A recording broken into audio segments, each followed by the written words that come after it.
Greetings and good time zone. I hope people are doing well, and I hope my bitrate is okay, because I've just lowered it for today's stream, because I seem to be dropping about 10% of my frames, so I'm trying by lowering the bitrate a little bit, which I don't like doing because quality suffers, but I'm hoping that'll be a better option than just hemorrhaging all the frames. But we will see.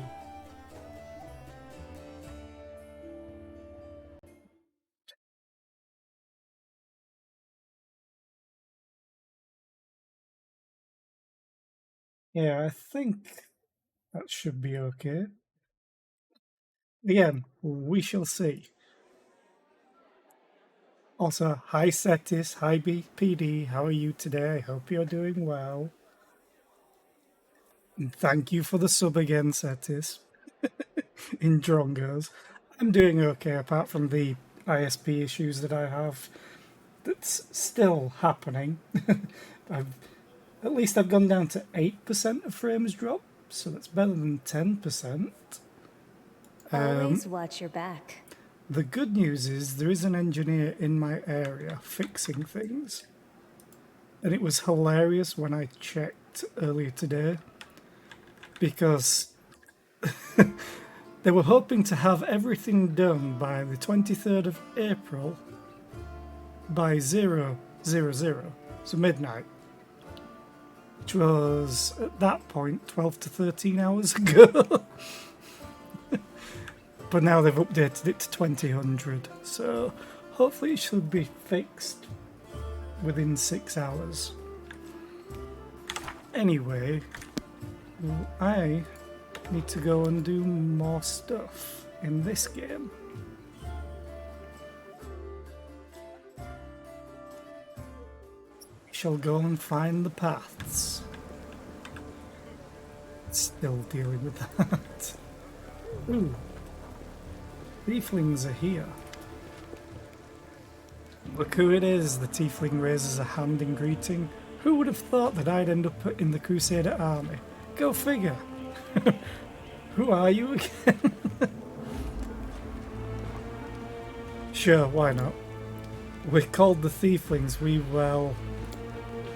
We kind of skirt around the edges of the law. That's how we make our living. Say some tyrant bans books that show stuff he don't like or fancy. Oh, I've read this before, so that's fine. Did Irabeth accept you? With open arms. She knows exactly who I am and where I'm from, but she's come down with a convenient case of amnesia where I'm concerned. And who can blame her? The city's in a bad way. You don't turn down help in a situation like this, no matter what quarter it comes from. Yay! Getting out of gaming slump is great. I have that quite often, and it's so annoying. I'll just spend an entire night scrolling through my Steam library or other libraries, and it's just, I want to play this, I want to play this, and I want to play this, but I don't want to play anything. But I want to play everything. And it's so annoying. How can you help us when we attack the Grey Garrison? I'll tell you straight, we're not getting involved in any fighting, warriors we ain't, but we can scout, sneak right under the demon's nose, look for traps and hidden doors. In other words, we can smooth the path for your whole operation. Then all you'll have to do is go in there and bump off the demons. Nothing to it. You're Thieflings, why aren't you with Kerismate and the rest of them? Looky here, somebody seems very well informed. You even know the name of our leader. When things started heating up, Sister Kerismate betrayed us all. Now it's every tiefling for himself. We're all scrambling to claim our share and get the hell out of here.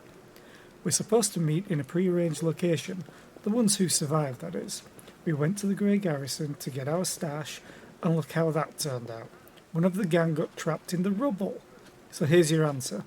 It's now every man for himself, and that means that we're all free to do what we want. I'm going now. Oh, also, last time, I spent a hell of a lot of money, but I've still got 10k left over.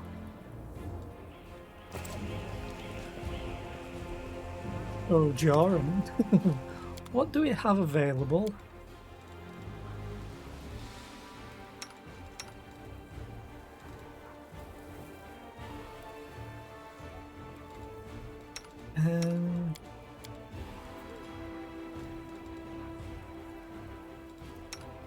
Funnily enough, you can use a heavy crossbow.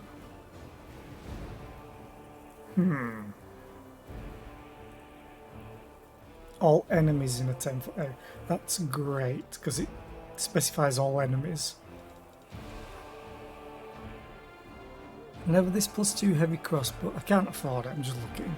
How lands a hit, the target must pass a fortitude save or be knocked back 15 feet and become slowed for a round. Okay.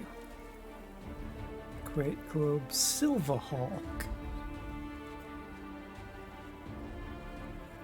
What? Whenever this +1 light crossbow confirms a critical hit, it deals 2d4 force damage to all enemies in a 10-foot radius. And it crits on a 19 to 20, as long as you confirm it. That might be really, really good to get, because AoE damage is awesome. And 10 feet's quite large, considering... Oh, I can't show because it's not in turn-based.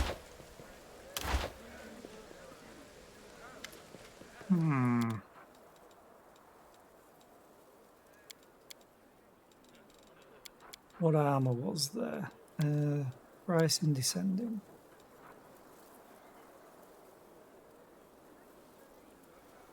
Don't really use that. Charge. +4 bonus to AC against sneak attacks. What are you wearing again? Wait, you can wear this? I'm not going to charge with you, no.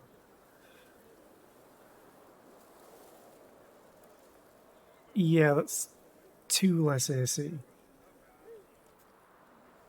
Hi Mikey, how are you today? I hope you're well. One was another thing. I sold that, so now he's selling it at 4 times the price. Ooh, I should probably buy a couple of these.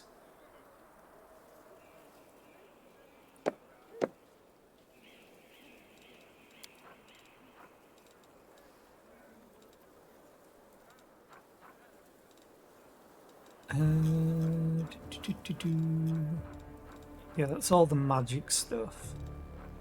I am really thinking of buying this Silverhawk. Screw it. Deal. Don't know who I'm gonna give it to. Wait, me. Duh. So now I have potential AoE with this, while I have my bombs as well for actual AoE. Okay. So, we now sell this deal. Okay. Forgot I was using a light crossbow. Quick save.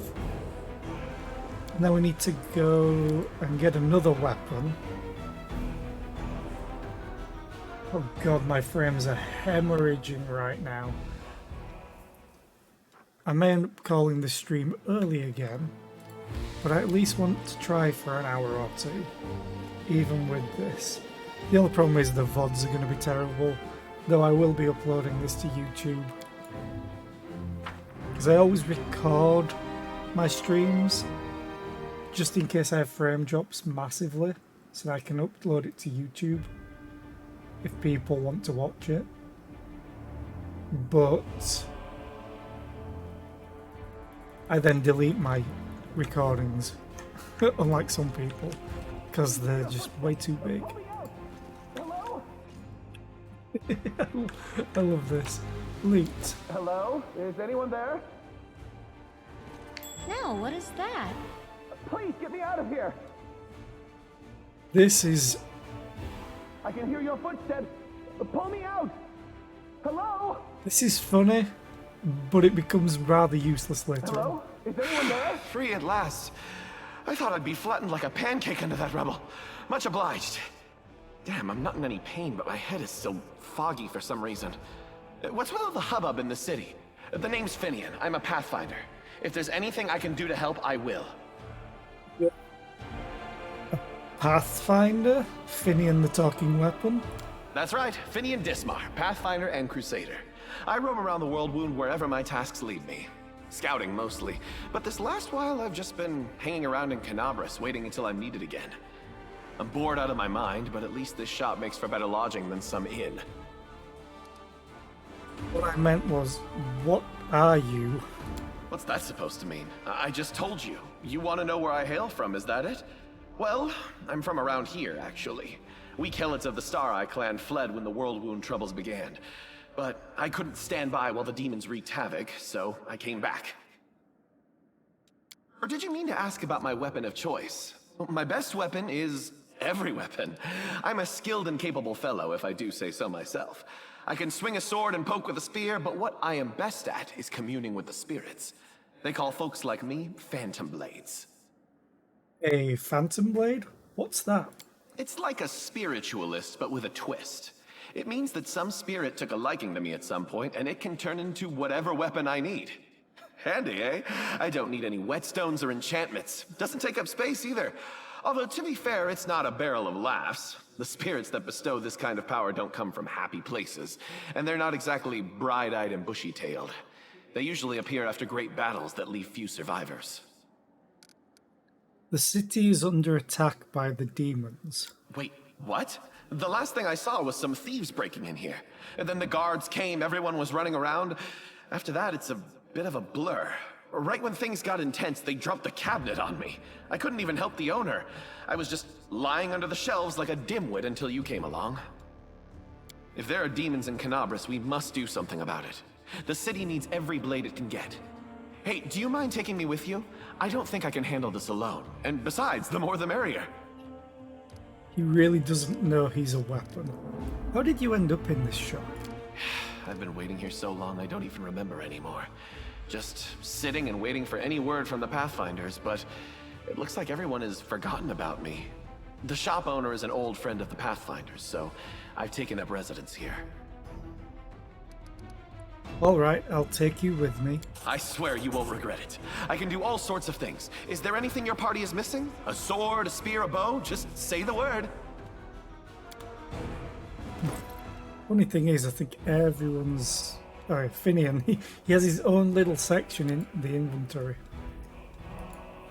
You can just change him to whatever you want.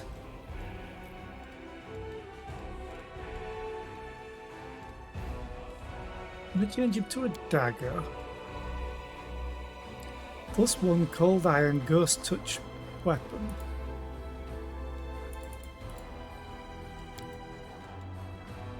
Problem is he's not in here, so you literally have to equip him on someone. There, before you can see what everything is. Ghost Touch. A Ghost Touch weapon deals damage normally against incorporeal creatures, regardless of its bonus.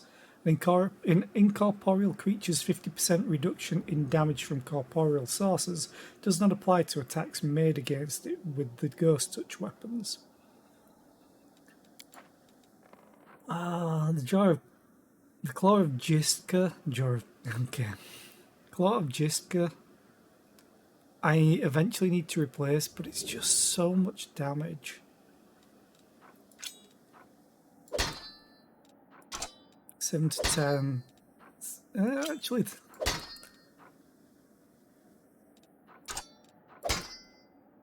oh, I see. I'm fine then with the damage because he's not getting a bonus to it from Dex. So if I give him that, the damage is actually, it's 3 less on the max, but it's 4 more on the minimum. And it has better attack. Okay, I'm going to leave this on him just in case I need like fire. So yeah, you get Finian. and you're hopefully going to deal a lot of damage. I love this dagger. Okay, save. Some scrolls have been torn apart and some have been trodden on by muddy boots. Might be trap, might be treasure. The polished oak shelves once showcased magic rings and amulets. Now all that's left are the grubby handprints of the robbers. God, my frames have gone to 15% dropped. Yay! Okay, it's just the same description. Loot, you say? A single gold ring. It's 25 gold, I'll take it. Oh. Loot. Yay. That was Pipe Fox. Summons a Pipe Fox pet. Pipe Fox provides +3 insight bonus on Knowledge Arcana and +2 insight bonus on Perception checks.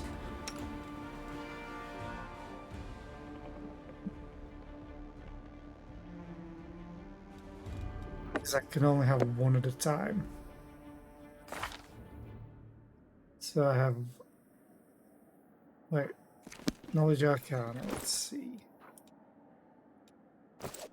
I will not be trifled with. Oh. I can have them both active? Wait a minute. I can have them both active. Awesome.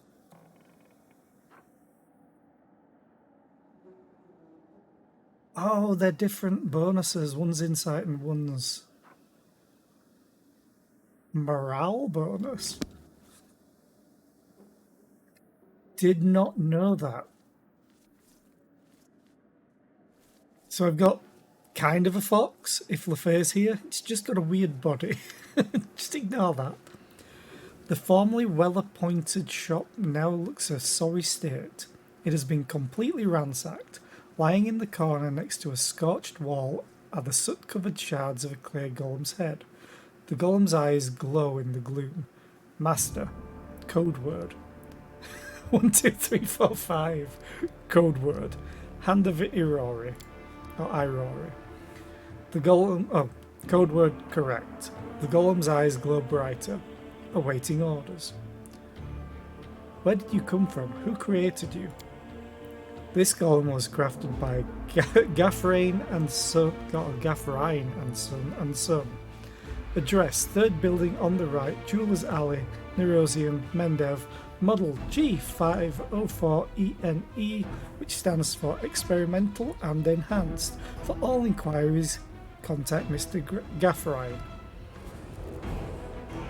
Tell me about any suspicious people who came to the shop in the last week. The golem is silent for a moment. 56 individuals entered the shop. Human, female, old, gnome, male, old, human, female. He'll be reeling off customers till nightfall. We need to ask it in a different way. Were any of the suspicious people tieflings? Tieflings, 3. Tiefling male, middle-aged. Tiefling male, young. Tiefling female, young. Describe the young male tiefling. Tiefling male, medium height, short horns curling backward, medium length tail, eye colour yellow, hair colour black, special observations, annoyed master. Horns, hair, tail. That sounds like me, but it's not possible. I know what the security's like here. I didn't come near the place. I give you my word, Chief. No special observations. Subject was unremarkable. There, see? Can't have been me. Describe the middle-aged male tiefling. Tiefling male, medium height, long horns, medium length tail, eye colour, pale blue, skin colour, dark, special observations, red hair. Oh, that's our traitor. I'd bet your life on it. Kerismay drilled it into our heads that we wasn't to go hanging about the shop.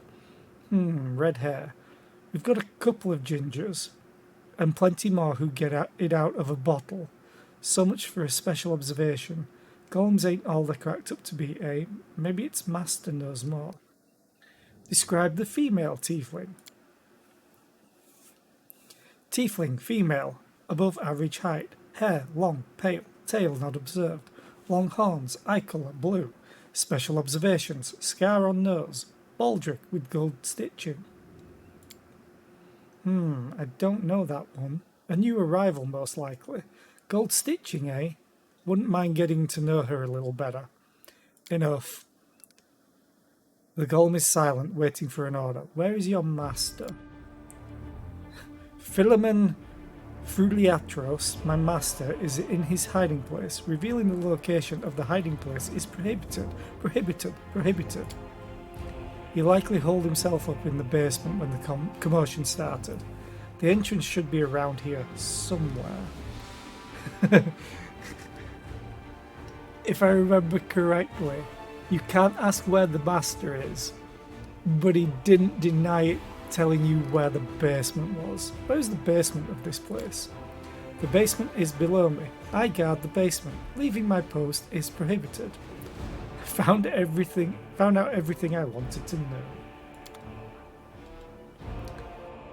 know. Athletics. Come on, Wendu. Show us what athletics you have. Wait, me? Oh, no. I didn't need to reload it, but I'm doing it just in case. I didn't have everyone selected. You still failed it. I need a 16, goddammit, roll 10, please. Have I pleased you? Yes. Just took 15 minutes longer than it should have. To the basement. Actually, save, because there's probably traps down here.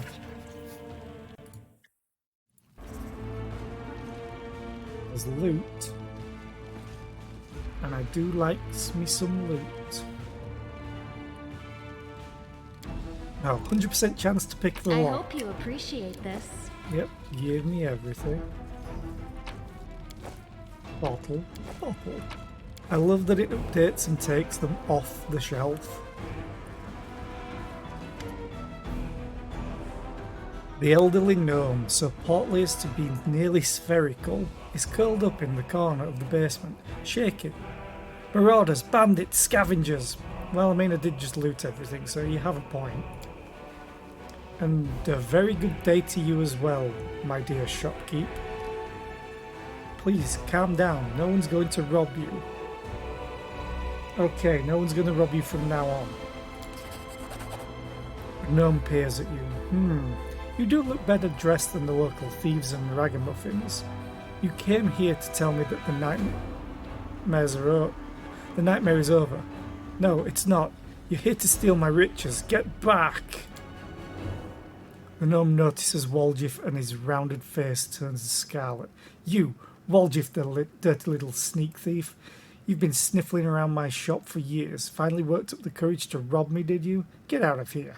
You and your pals have taken everything already, I'm sure. The gnome seems to settle slightly.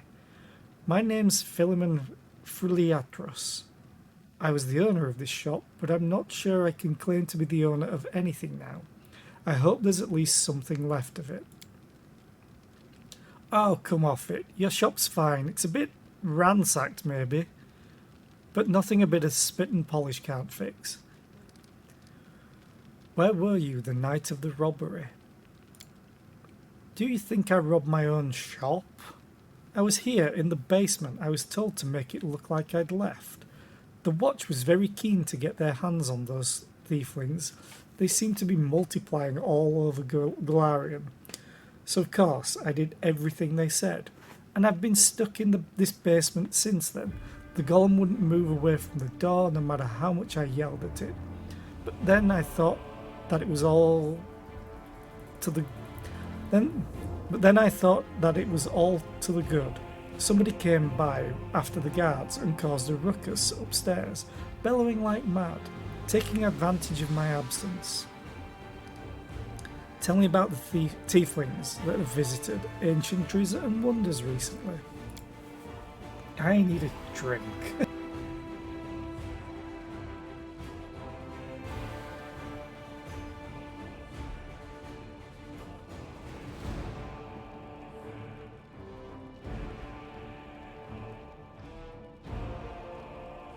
Not how much I was reading last time. Why should I tell you anything about my customers? You're not from the City Guard or the Eagle Watch. Chief, if he keeps digging his heels in, just say the word. I know how to loosen his tongue. Can either bluff or intimidate, or Walgiff can persuade him. I have a plus 16 on either thanks to Darren. Helping the Eagle Watch to catch the culprits, it's in your interest to tell me everything. Reach for your weapon, start talking or else. I'm going to do bluff. Nice. I got a 31 and the DC was 20. Again. So, they haven't got the tieflings? I thought the city's finest were on the job, and they're the gnome size. You can't rely on anyone. Ask your questions then if it's so important. Tell me about Walgiff. He's just right here, but tell me. Philibin's face wrinkles in distaste. Walgiff Jeffter, right? Yes, I've known him a long time, though I'd rather not know him at all. He's been skulking around my shop for years, treating the place like a free museum. He always wanted to look at the moon of the abyss. I'd chase him out, but he'd just slink back in again. If he was with the gang that robbed my shop, I'll bet anything he swiped the moon. How come I'm the prime suspect? Whoever betrayed us all, that's the one who's got the moon. I want to see it return too. You get me? I don't like the idea of other people's grubby mitts on it. Tell me about the red-haired tiefling. Philemon falls to thinking. A red-haired tiefling? I suppose, yes, there was one who came in, spent a long time looking around. He was a person of modest means, I could tell by his clothes, but he asked me to show him an Asimar-made chainmail.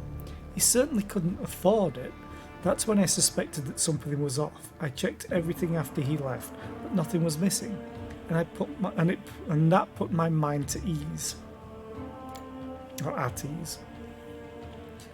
I can't remember what he looked like. I didn't get a good look at his face. All I remember is that he was wrapped in a green cloak, like he was freezing, but that's all I have. That's it.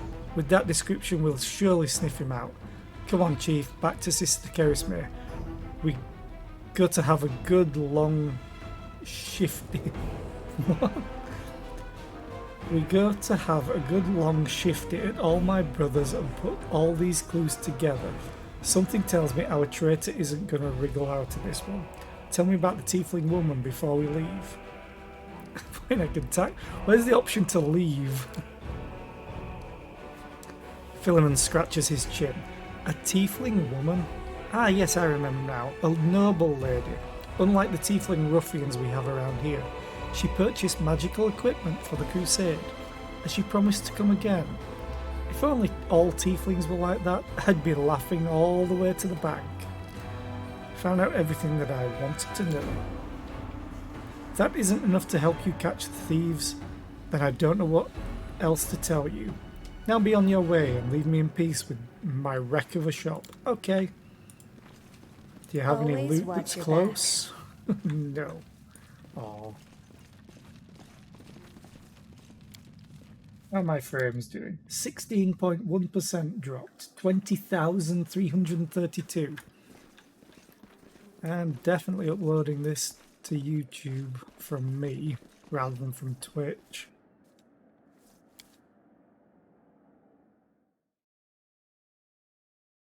So now we need to go back to the Tiefling's hideout. The journey will take less than an hour. You've spotted the enemies, because Walgiff is great at stealth.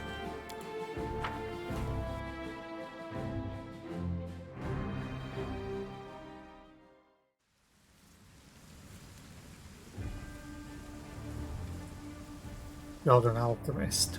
Hey, Time to rob them of their treasures. you're just like me. When do always get such good initiative compared to the rest?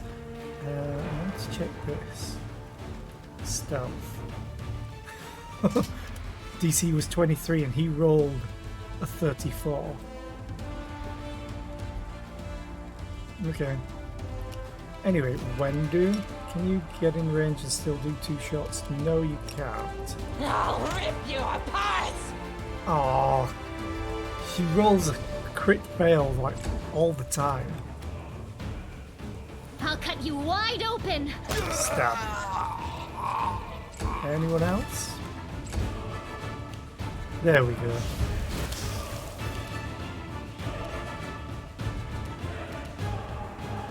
In range.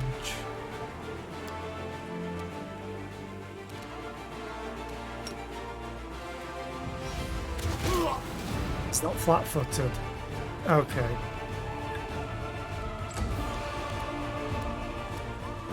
Surrender. Why do you crit more often than most?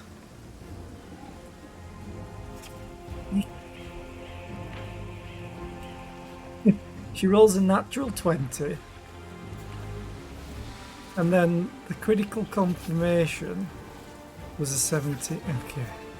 Well, was a 19. She has a -4 to attack roll. Why is he flat-footed? Okay. Loot.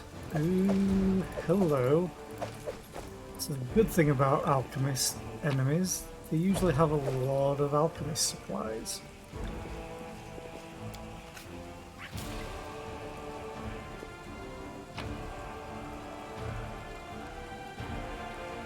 I'll leave it. I really do hope that the engineer comes out, fixes things sooner rather than later. Because I hate having all these frame drops. Suppose I should be glad that the stream hasn't dropped fully. Still, 16% of frames dropped. Not ideal.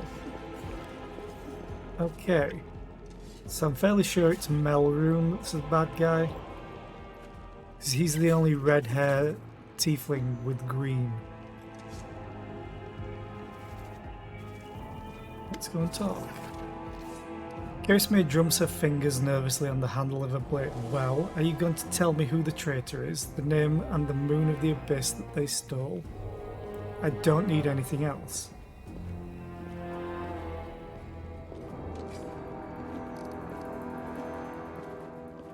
Ooh. Let's do this. I met some thieflings from your gang. One of them got trapped trying to get into an underground passage. And what? We all made a pact. Everyone for themselves will meet up at the arranged time and place. If they were dumb enough to crawl into some hole in the ground, that's their lookout. I'm not their nanny. Take a good look at the suspects. The tieflings are tense and ready to reach for their weapons. The only redheads are Melroon and Doffy. The dark-skinned tieflings are Varnir, Doffy and Melroon. Doffy, Melroon and Tavi have straight horns, but Tavi is female. Only Varnir and Melroon have green cloaks. I'm ready to give a name. This just does the same. Yeah, it does the same. Melroon.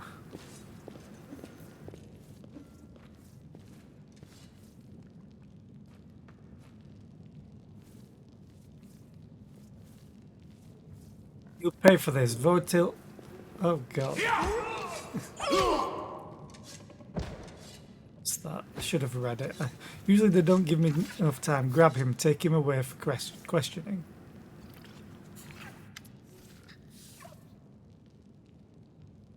Yeah, everyone's gone. Carismay looks weary, but her early attention has clearly lifted. He confessed someone connected to the cult of Baphomet ordered him to steal the moon of the abyss, and the best idea he could come up with was to drag us into it. He got the scroll to take out the golem. He betrayed us to Irabeth so that he could swipe the amulet in the chaos. He thought we'd get nicked and he'd slink off to meet up with his customer. You've got the Moon of the Abyss? Let me look at it one more time. My whole life I've dreamt of holding it in my hands, if only for a second. He said when he got to the window display the moon was gone. He's lying, of course. He had time to hand the moon off to the person who ordered it. Bloody cultists.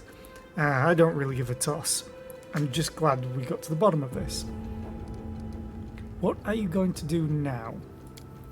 Clear out of this place, the sooner the better. This city's dying, I don't want to die with it. Can I join the family? I'm not a tiefling. Harris may burst out laughing. That's all you want? You can have your pick of the non-tiefling gangs. You've no need to tread on our territory. The family is for tieflings only, no exceptions. What are you going to do to the traitor? Kirismea nonchalantly picks at her nails with her knife tip. He'll be sent to visit his distant relatives on their farm. To think about what he did. Any more questions? I've never been to a farm. I imagine it's really pretty.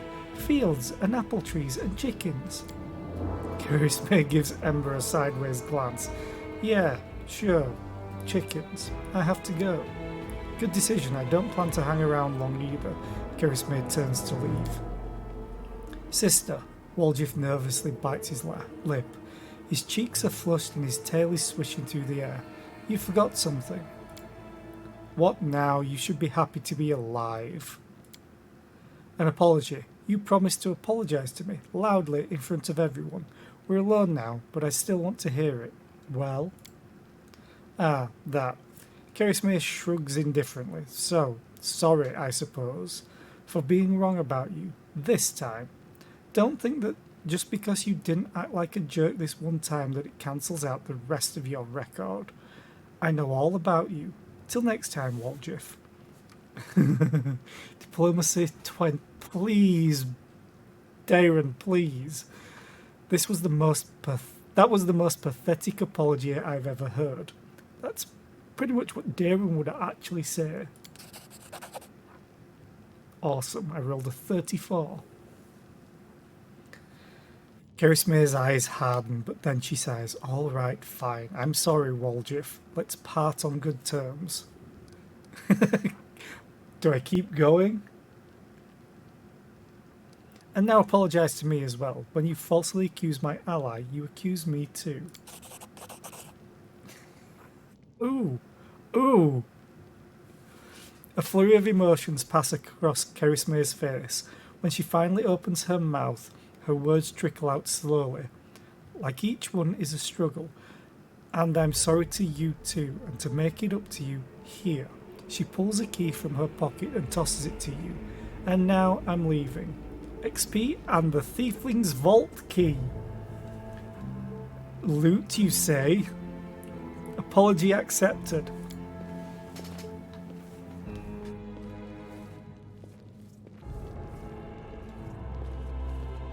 Walgif watches her go, his tail relaxing. You've made some impression on her. I've never seen Sister Kirismea back down before. Listen, Chief, when you've got a spare minute, come see me. I've something I want to discuss with you. But for now, let's get out of here. I don't like sitting below ground when the building above is ready to crash down on our heads. Yeah, loot. I already looted everything here before. I think you get the XP from that What's that glitter? because of the door no longer being locked for you. Because you can't pick it, so you don't get XP for picking the lock. Yeah. Of course it's all trapped. What's this you say? A secret door?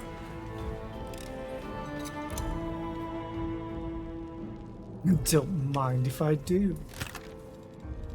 Ooh. What is the ring? A ring of sharp strike. When the wearer of this ring shoots an enemy engaged in melee combat and hits, the enemy suffers a -1 penalty on attack rolls for 1 round. Oh, Wendu, I have a ring for you. Now let's open the door. Would have thought there'd be traps in here. Just normal stuff. And Tiefling's account book with 1,500 gold coins. Where's Walgif? Okay, balance 2,390 gold.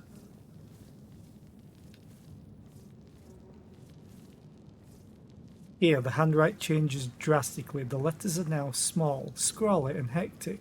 Balance 2,390 gold, but there's only 1,500 in the chest. Some shithead got their hands on my treasury. I bet my horns it's Walgif, that rotten mug. Next time I see that bloody swine, he's going to the farm. Oh, Walgif magic scrolls, 420. I wonder if that's accurate for what spells he had. That would be fun. Collect all. Oh, I missed the crate. Hi FLC fan, how are you today? I hope you're well. Welcome into my stream of dropped frames. Careful now. Though there is an engineer in my area apparently fixing things. And just as I say that, I drop frames. Yay!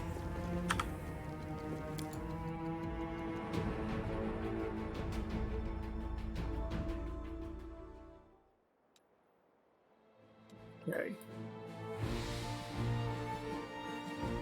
Now we just need to go to Defender's Heart, because I've been everywhere else.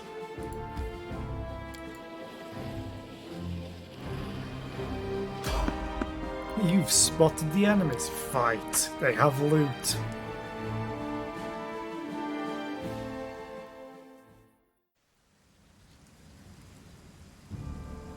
Oh, look, it's another Save the cultist. last one for me. The spirits Elliot, demand your go blood. stab. Good job. I like that she has actual damage now.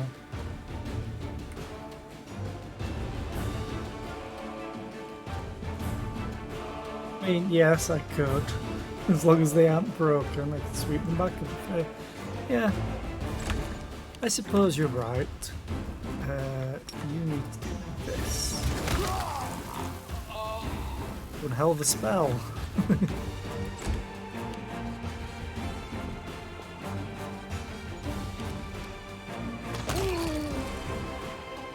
Wait, you only had 8 health? What the hell?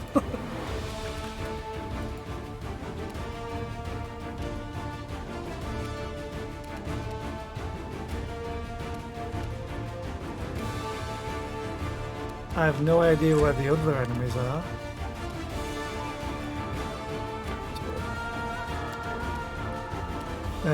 Delay. Go. Well, I guess I'll go here.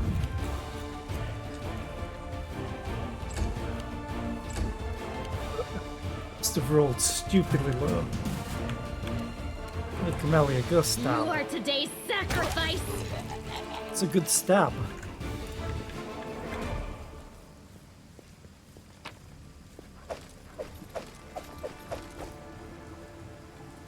Died too far away. Okay. That's easy. Let's-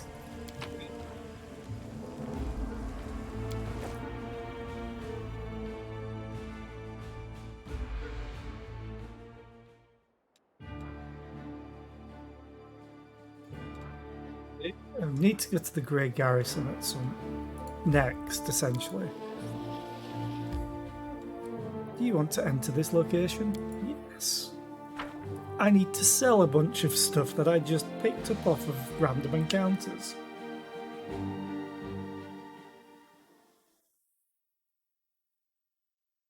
The absence of an answer is an answer too.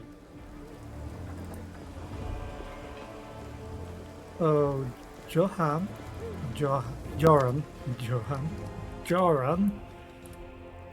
Sell, please. Thank you. Ooh. Yeah, no. Don't want to sell these.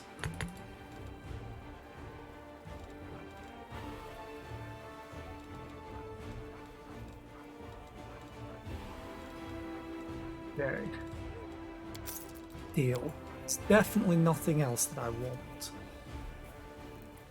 The only reason that I would probably want this is the fact that it's a +2 weapon. So is this, that's why they're more expensive. Oh wow. It's actually pretty good. One day I should probably do a Maul build, or an Earthbreaker build as they call it, on someone. Probably main character. Just power attack and power attack and power attack and Dreadful Carnage and Cornigan Smash. I want to check you.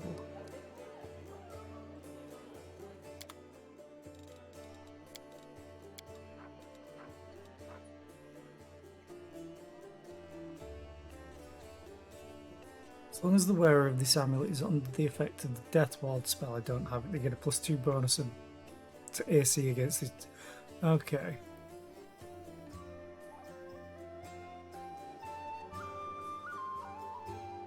That's really good for people going down, but I would prefer them not to go down in the first place. I don't have an alchemist's kit, which is hilarious because I'm an alchemist. I do want to buy this though. Lesser rods can be used with spells of 3rd level or lower.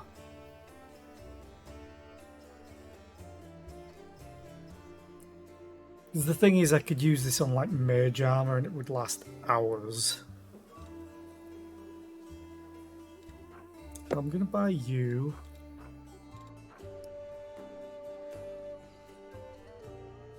And then I think I'm gonna buy the alchemist's kit.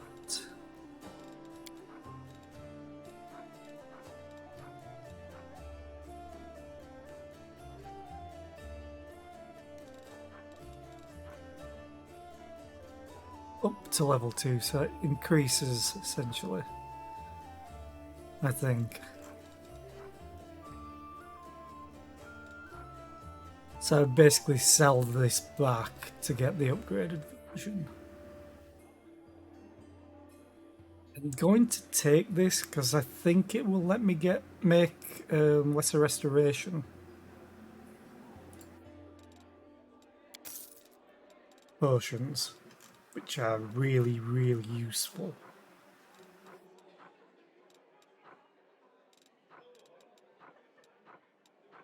Don't think I have any right now.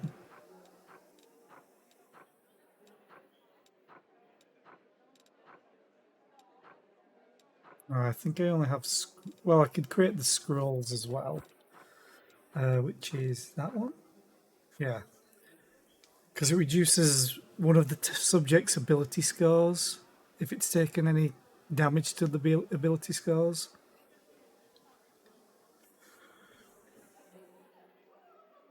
So being able to make them on a rest is just really, really nice.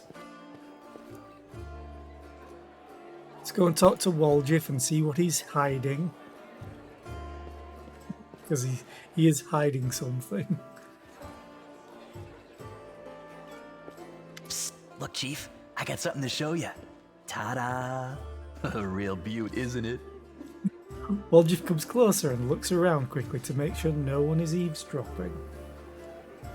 He makes a subtle gesture and an amulet on a chain appears in his hand. A silver amulet in the shape of a waning moon with a dark crystal in the middle. The moon of the abyss that he said he didn't steal. Never trust a thief. So you did betray the tieflings. Oh, that cuts me deep, Chief. You and I saw who the traitor was. It's just that when we robbed the shop, I went in first and took what I wanted. Nothing wrong with that.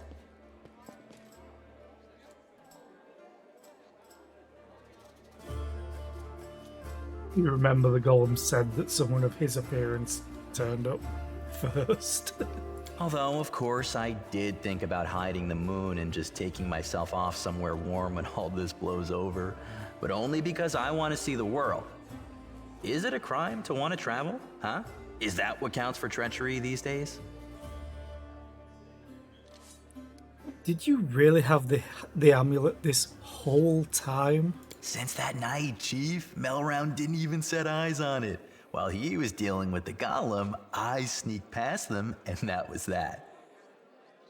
Remind me, why is this item so important? Do you really not remember it? Oh, I thought you would appreciate it. It's from the old man Fileman, the owner of the Ancient Trees and Wonders shop. It's the pride of his collection. The Moon of the Abyss, an amulet with a rare crystal crafted by an unknown maker. When I think of how much this thing is worth, it makes my head spin. You've been searched by guards. How did you manage to hide the amulet? I really hope this isn't what I think it is. Thieves have their ways. It's what I think it is. Why didn't you give the amulet to Keris May right away? What? So she would slay me right away, you mean? You saw how antsy she was over Canabras and all this. So I did it. I took the Moon of the Abyss. But I didn't go to Erebeth, and Big Sister wouldn't hear my explanations. She doesn't have the time. I even thought I'd hide the moon somewhere, and then when all the noise had died down, I'd go get it and make a run for it. I'm sick of the thieflings, and they never appreciated me anyway. Why did you steal the Moon of the Abyss? You wouldn't have been able to sell an item so rare anyway. Why, she asks. It's expensive, pretty. And you know, it's my amulet actually. Not meaning I stole it, but I mean, this is my inheritance. My grandma and I were poor. All we had was a jewelry box with the moon in it. She used to store it under the floor in the basement, and she'd take it out sometimes just to look at it. She was always nicer when she had a few drinks in her, so I could ask her things then. One time I asked where she got it from, and she said it was from a demon. You know, the demon who was my grandfather. He said the moon was to be passed down.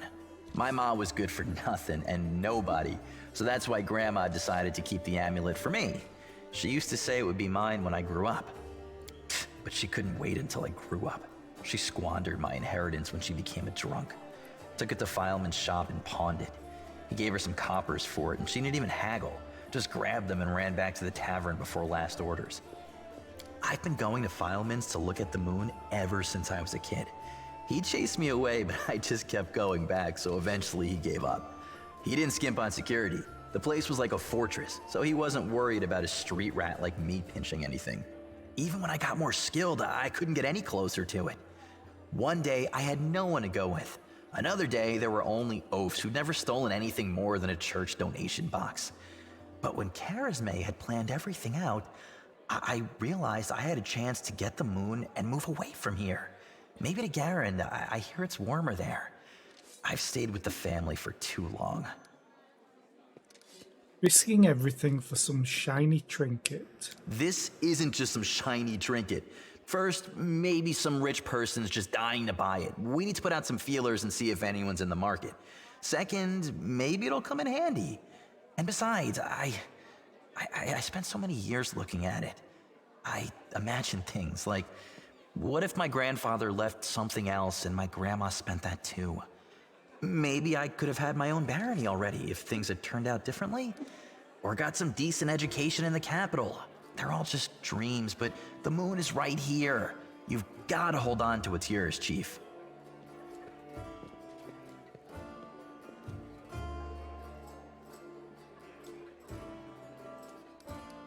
Deceive the people who considered you a friend. That's not the way you treat your friends. Family, friends. You know, some people don't believe in gods, so gods don't exist for them. And I don't believe in family. All that heartwarming talk about sticking together. Ugh. People like to say those things, but when push comes to shove, Sister Charisme used to say that us tieflings were one family, and you see how that turned out. And did you hear that excuse for an apology? I did the right thing, and I was right to want to run when I just planned on stealing the Moon of the Abyss. Everything turned out as it should. Whatever you think, I owe you. I'm not just a thief, I have my own business selling things. Thanks to you, I'm still in the family, and we have the black market sewn up in this city. It's a good way to sell valuables. So, if you need anything, a scroll or something, just say the word. I have a little portal to our people in Nerosian. You put a note there, and you get what you need. I can't get you anything big, but what they do have is all high quality. Nothing's too good for you, Chief. What's mine is yours. For a price, of course. I love that your party member becomes your black market dealer.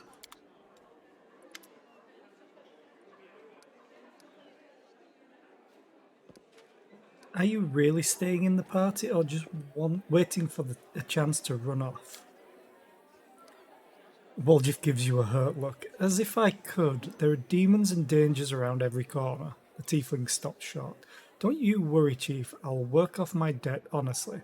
I won't stab you in the back or go on the run with your money. And if you buy my wares, I won't have to leave at all. Show me what you can get using your tiefling connections. Woljif's face breaks into a happy grin. Look, Chief, the tieflings have all the best things. Sort, price, descending order. The fact that he has these things for sale.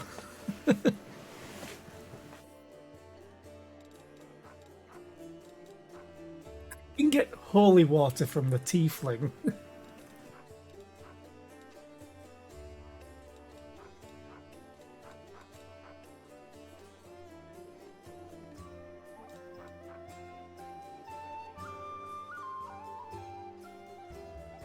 This is great, by the way.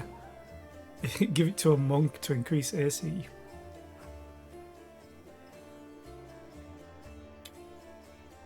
Estocks are pretty good because they have an 18 to 20 crit range and they deal 2d4 damage before modifiers.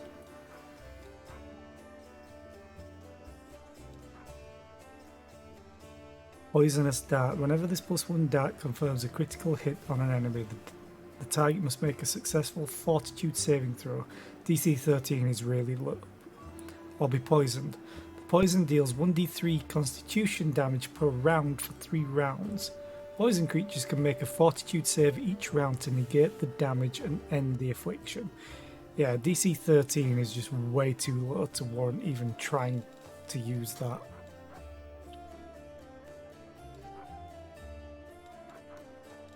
I mean, it's good early on, but... So, who do I give this to?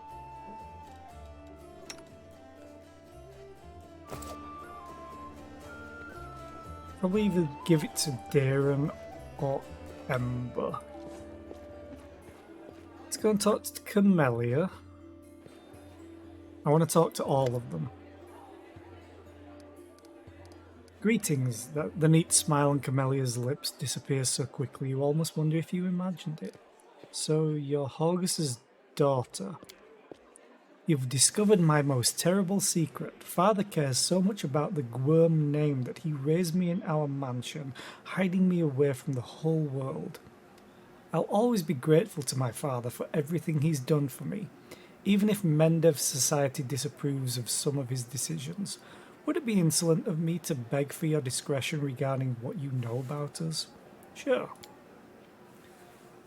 Melia's words are polite, but her tone grows cold and sharp. Let us keep this as our little secret. I assure you, my father and I appreciate loyalty and decency.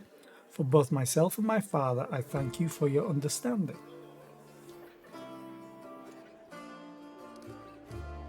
I found a number of interesting implements and accessories in the Gwyrm mansion. A bunch of whips and stuff and harnesses. How kind of you to share that you... Oh. Yep. Forgot about that. Sorry if you heard a loud beep, but the UK was doing an apocalypse test today. And that was it. Have to go. Okay. I don't have to go. I have to go in game. Precisely. I need to talk to the storyteller. Sorry, I'm going to talk to Ember. Yeah, beep. Sorry. I knew it was coming as well. I have it marked on my phone in my calendar. The elf in front of you is young, still an adolescent by the standards of their long-lived folk. A childish, carefree smile plays on her face, and her wandering eyes linger on you for just a moment before darting off again into the distance. Terrible scars cover her body, and a few of her fingers are missing. Eh. The crow sits on her shoulder, observing you with its clever black eyes. Tell me about yourself. Well, they call me Ember. I used to live in the River City, and now I walk with you. That's my story. Ember's so great, especially what can happen later on, but that's spoilers. Why do they call you Ember? I've had many names. When I was little, Mum and Dad called me Dove, or Cricket, or Kitten. Aww. Dad called me his ray of sunshine, and when my mum was cross, she called me by a long name, a grown-up one.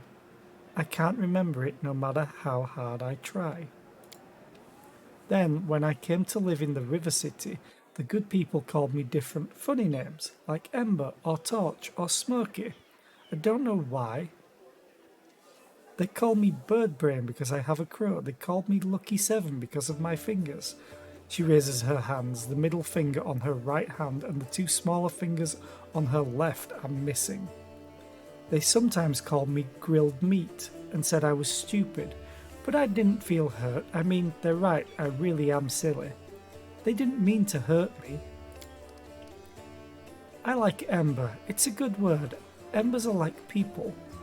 On the outside, they're grey and cold like stones, but they're warm inside. You can blow on them and they'll start a fire to help you survive a cold night. And that's wonderful, isn't it? Ember it is. Where are you from? Far away, from the flower country. The girl gestures vaguely off into the distance. It's so beautiful there. Everywhere there's flowers blooming, golden towers and waterfalls, and everyone is like me, with pointy ears. There's no round-eared people, no short ones, no horned heads. We lived there together, me and my mum and dad. Mum and Dad argued a lot. Dad used to say that all the good people should go on the crusade and fight the demons. And Mum said he was silly because it was so far away and none of our business, and that he shouldn't abandon his child. She meant me. But he didn't abandon me. He took me along. He said I was born the same year that the hole to the demon world opened. He said it was a sign that I would be one of the heroes who close it. Of course I'm not a hero, but I'm here anyway, helping as much as I can. Where did you get your scars? It happened by accident. My dad and I came sailing down the river to join the crusade. Dad said that all the good people were going to the world room to heal it. He said that the crusaders were the best people in the world, and together we were going to win. But when we arrived at the river city, the crusaders got everything mixed up. They thought my dad and I were bad and decided to burn us at the stake. Dad died and I cried so loudly that one good night realised it was all a big mistake.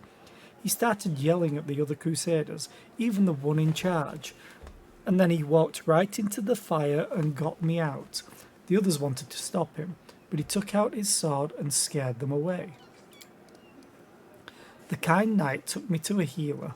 I later learned that while the knight was pulling me from the flames, he himself was burned so badly that he died not long after. But I'm still alive, a few fingers missing, and my skin is funny. I've lived in the river city ever since. I never had my own house, but I had many friends, and then the demons came, and I met you. And you know what happened after that? Oh God.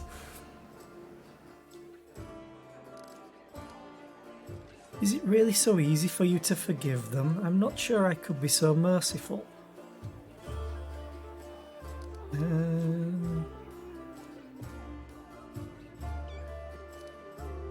Yeah. No one can say how much good or evil they have in them. No one can see into their own soul. Ember smiles and tilts her head. Her inquisitive look wanders over your face, as if she's trying to look into your soul. No one knows until it's time to check. Do you worship any deity? The girl shakes her head with an unwavering smile. Dad taught me to pray to Iomide. He said she was a kind goddess and she called people to the crusade against evil. The knights who burned my dad and me worshipped her too. They even lit the fire with a prayer to her. And she did nothing to help us. Then one kind knight, alone without any gods, changed his mind and saved me. And there's an ad starting soon, and I am bleeding more frames.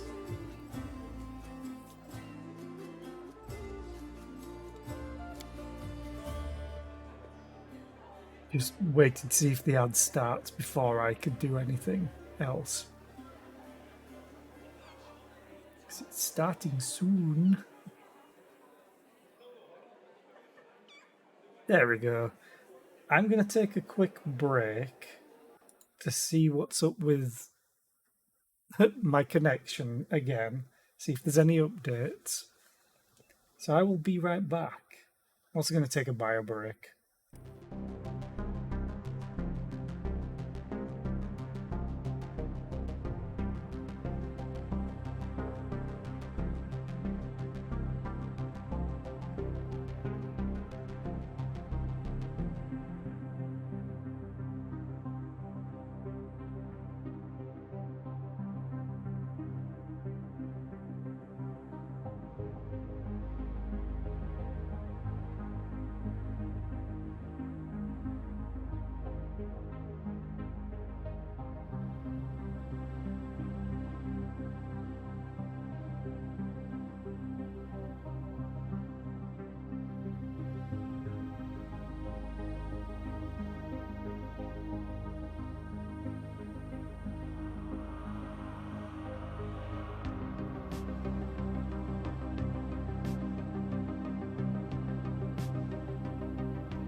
Okay, I'm back.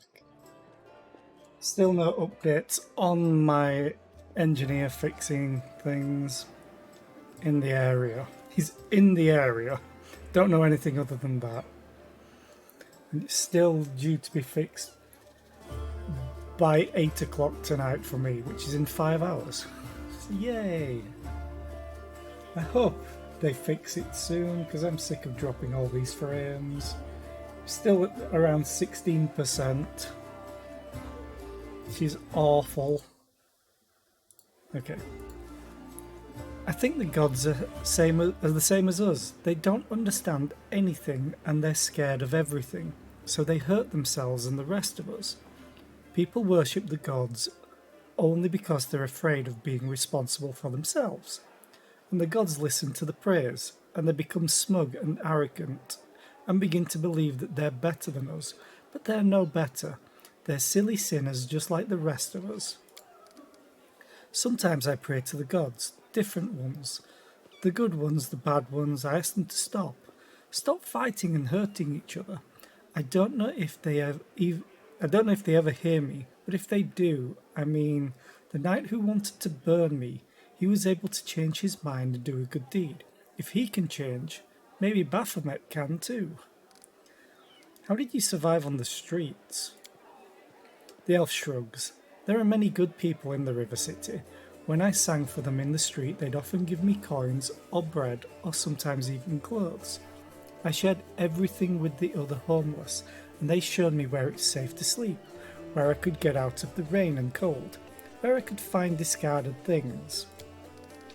When the demons destroyed the River City, I looked for my friends, but I found no one. They probably all died. The homeless have no supplies or weapons or basements to hide in, and the knights won't protect them either. Knights are like gods, so self-important. They're saving the world after all. What do they care about the homeless? Still smiling, the girl shrugs. Where do your magical powers come from? These tricks? I have them from my grandma. She used to be my father's grandma, and before that, his father's. I've never seen her myself, but she's very clever and kind. When I lived on the street, sometimes she left food for me or a blanket in the winter. Sometimes I feel her stroking my hair as I fall asleep, but if I open my eyes, there's no one near. She also sent me soot. She scratched the crow's beak, and the bird grumbles happily in response. She tells Soot how to do different tricks, and Soot teaches me. Ooh, law religion check. What was the DC was 15 and I have a plus 14. So I technically couldn't fail. It appears that Ember doesn't know who exactly gives her these powers, but you can guess from her words that her patron is Andoletta, a powerful Archon, one of the Imperial Lords, also known as Grandmother Crow. Thank you for your answers. You're always so cheerful. How do you manage to remain so hopeful when we're surrounded by such horror? Hope. She tilts her head and continues with a smile. No, hope is a lie. What should we hope for? This world is in the hands of demons. The gods can't help, or they don't want to, or they forgot about us altogether. The people know they're about to be eaten by demons, but still they quarrel with each other, and fight and steal. There's no hope, only us. We'll have to win without hope. It will be hard, the entire abyss is against us. We can only win by some miracle, which means we'll have to make one happen. What other choices do we have? We'll work a miracle and win, because we have to. The elf smiles broadly and nods to herself. I have to go. So go! The elf watches you with a radiant smile as you leave. Let me put you away. Don't think I need to put anything else away. No. Okay. Who do I really want to talk to next? Cabelli's in the party, Walgif's in the party.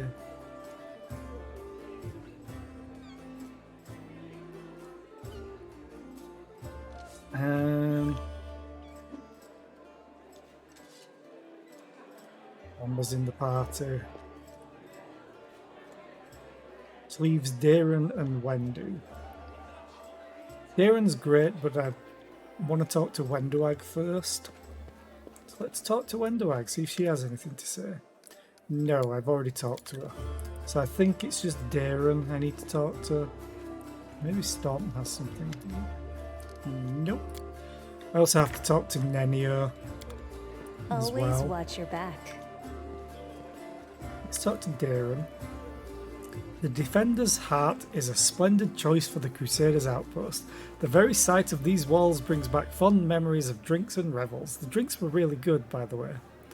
People say that you are deliberately trying Queen Galfrey's patience. Is that true? Does it even matter? All of Mendevian... All of Mendevian high society has declared war on me. They either despise me or they're trying to steer me back onto the right path. And I'm doing everything in my power to keep them on their toes. I relish the prospect of all the fun this mess in Canabras will bring. Darren grins from ear to ear. I shall either commission a song about the great Canabras fiasco from a certain talented bard, or confuse the jewellers with a rather tall order. A batch of silver dragon toys with detachable heads. Give me a week and they will be in every shop in the capital. Because of Terendelev. The heroic dragon who died for our future deserves respect, not your mockery. She's dead, she doesn't really care, and I shall enjoy 3 or 4 minutes of rather pleasant thoughts about the rage of those sanctimonious fools who pestered me the most. Okay. May I ask you a few personal questions? You can try. He's such an asshole, and he's great for it. I've heard stories about the tragedy that befell your family. I hope you don't feel obliged to offer me your insincere condolences on this unfortunate occasion. My whole family, my entire noble line, they all died, and demons are to blame. It's not like I actually loved any of my relatives except for my mother, but what's gone is gone. The family crypts are full of corpses, all covered in dust and the shadows of the past. What do you cherish most in life? There are far too many things that I cherish to fit them all into a single conversation. Believe it or not, but I might be one of the most life-loving people you've ever known. Darren smiles. His eyes are gleaming with something different from his usual impudence and irony. There's a dreamy air about him all of a sudden. I rarely meet anyone who embraces the joys of living as enthusiastically as myself. There are so many exciting and beautiful things in the world. It should be illegal to waste your time on anything you do not enjoy. And I am not afraid to repeat that to anyone's face, should it be Discari and his demonic herd, or Iomade, the Lightbringer herself. What do you hate the most? The feeling of helplessness, the lack of control over my own life. Darren replies without thinking. Then he adds with obvious sarcasm, and onion rings of course. I'd murder the person who came up with those abominations. Aren't we currently eating onion rings as onion rings as part of our rest? I wonder if that changes to whatever we're feeding. You don't seem especially keen on helping people, but your knowledge of healing is truly impressive. What prompted your interest in that? If you really want to try out everything life has to offer, you also have to understand how to deal with the consequences. I am not talking about a simple hangover, mind you. Do you have any good stories about your past exploits?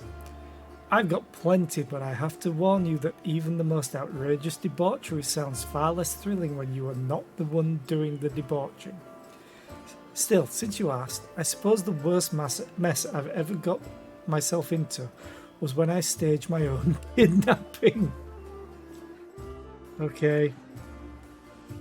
I was once in correspondence with one of the Riverland nobles, the young Lord libido, and he told me about his days as a hostage to a group of bandits. This made me wonder what it would be like, and I thought that it might be fun to set up a little experiment. I engineered my own kidnapping by a certain gang through a chain of intermediaries and hired actors. That's important. Those fellows took the job very seriously. They caught me by surprise, killed my 2 bodyguards, and even tied me up. Of course, the whole thing seems preposterous now, but it seemed like an ingenious idea at the time. The employers had told the kidnappers that they were to keep me safe and sound, and another group of mercenaries in disguise was watching the spectacle from afar, ready to interfere in case anything went wrong. It turned out to be a terrible idea nonetheless.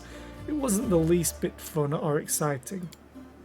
Sure, those bandits had been unable to torture or hurt me physically in any way, but they had plenty of other non-invasive methods of humiliation in their arsenal. Taking almost all of your clothes off and splashing ice-cold water all over you, for example. Ugh, I can't even remember if I said anything truly offensive to provoke them.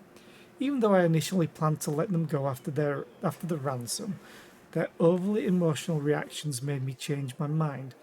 I told my mercenaries to hang them all on the spot. I suppose the whole ordeal taught me a valuable lesson, which is that I am not built for hardships or trials. Wait, you just told me that a couple of your bodyguards died during the staged kidnapping. Does that mean 2 innocent people lost their lives so that you could have a bit of fun? Darren pales a little, but not out of shame. Oh, spare me. It irks me beyond all measure when I hear about the suffering of innocents. He sighs, looks away, and continues in a flat, polite tone. Yes, the bodyguards died. Guarding nobles is a dangerous job. They were well aware of the risk. I don't really see a problem with that. Besides, they proved their incompetence. They would have stood no chance against real kidnappers. Oh, Darren. Your cruel jokes bring people nothing but misery. And?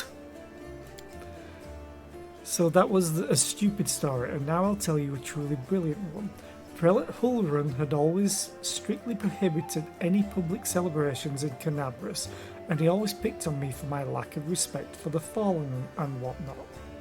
His grumbling annoyed me so much that one day I drove 4 barges into the city harbour and set up a celebration on their decks.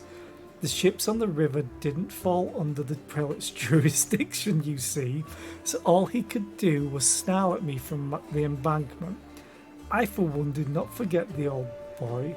The main attraction of the festivities involved an inquisitor of Iomade dancing and roasting beautiful witches on illusory bonfires, taking off his clothes with every new victim. The spectacle was so heated in every sense of the word that the prelate almost had a stroke. That's funny.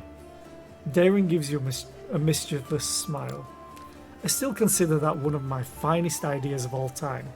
Should the Crusaders ever succeed in their efforts against the World Wound, I will do my utmost to get permission to hold a grand public celebration.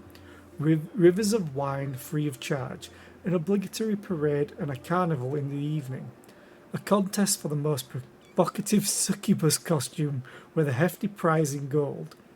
Another contest where the participants have to fish a sausage out of a wine jar blindfolded with their hands tied behind their backs.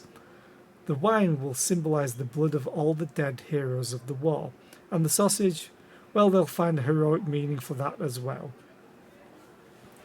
Over the years, the commemoration of the greatest victory of light over darkness will turn into an ordinary holiday, a fine excuse to get sloshed and rut like animals in the streets.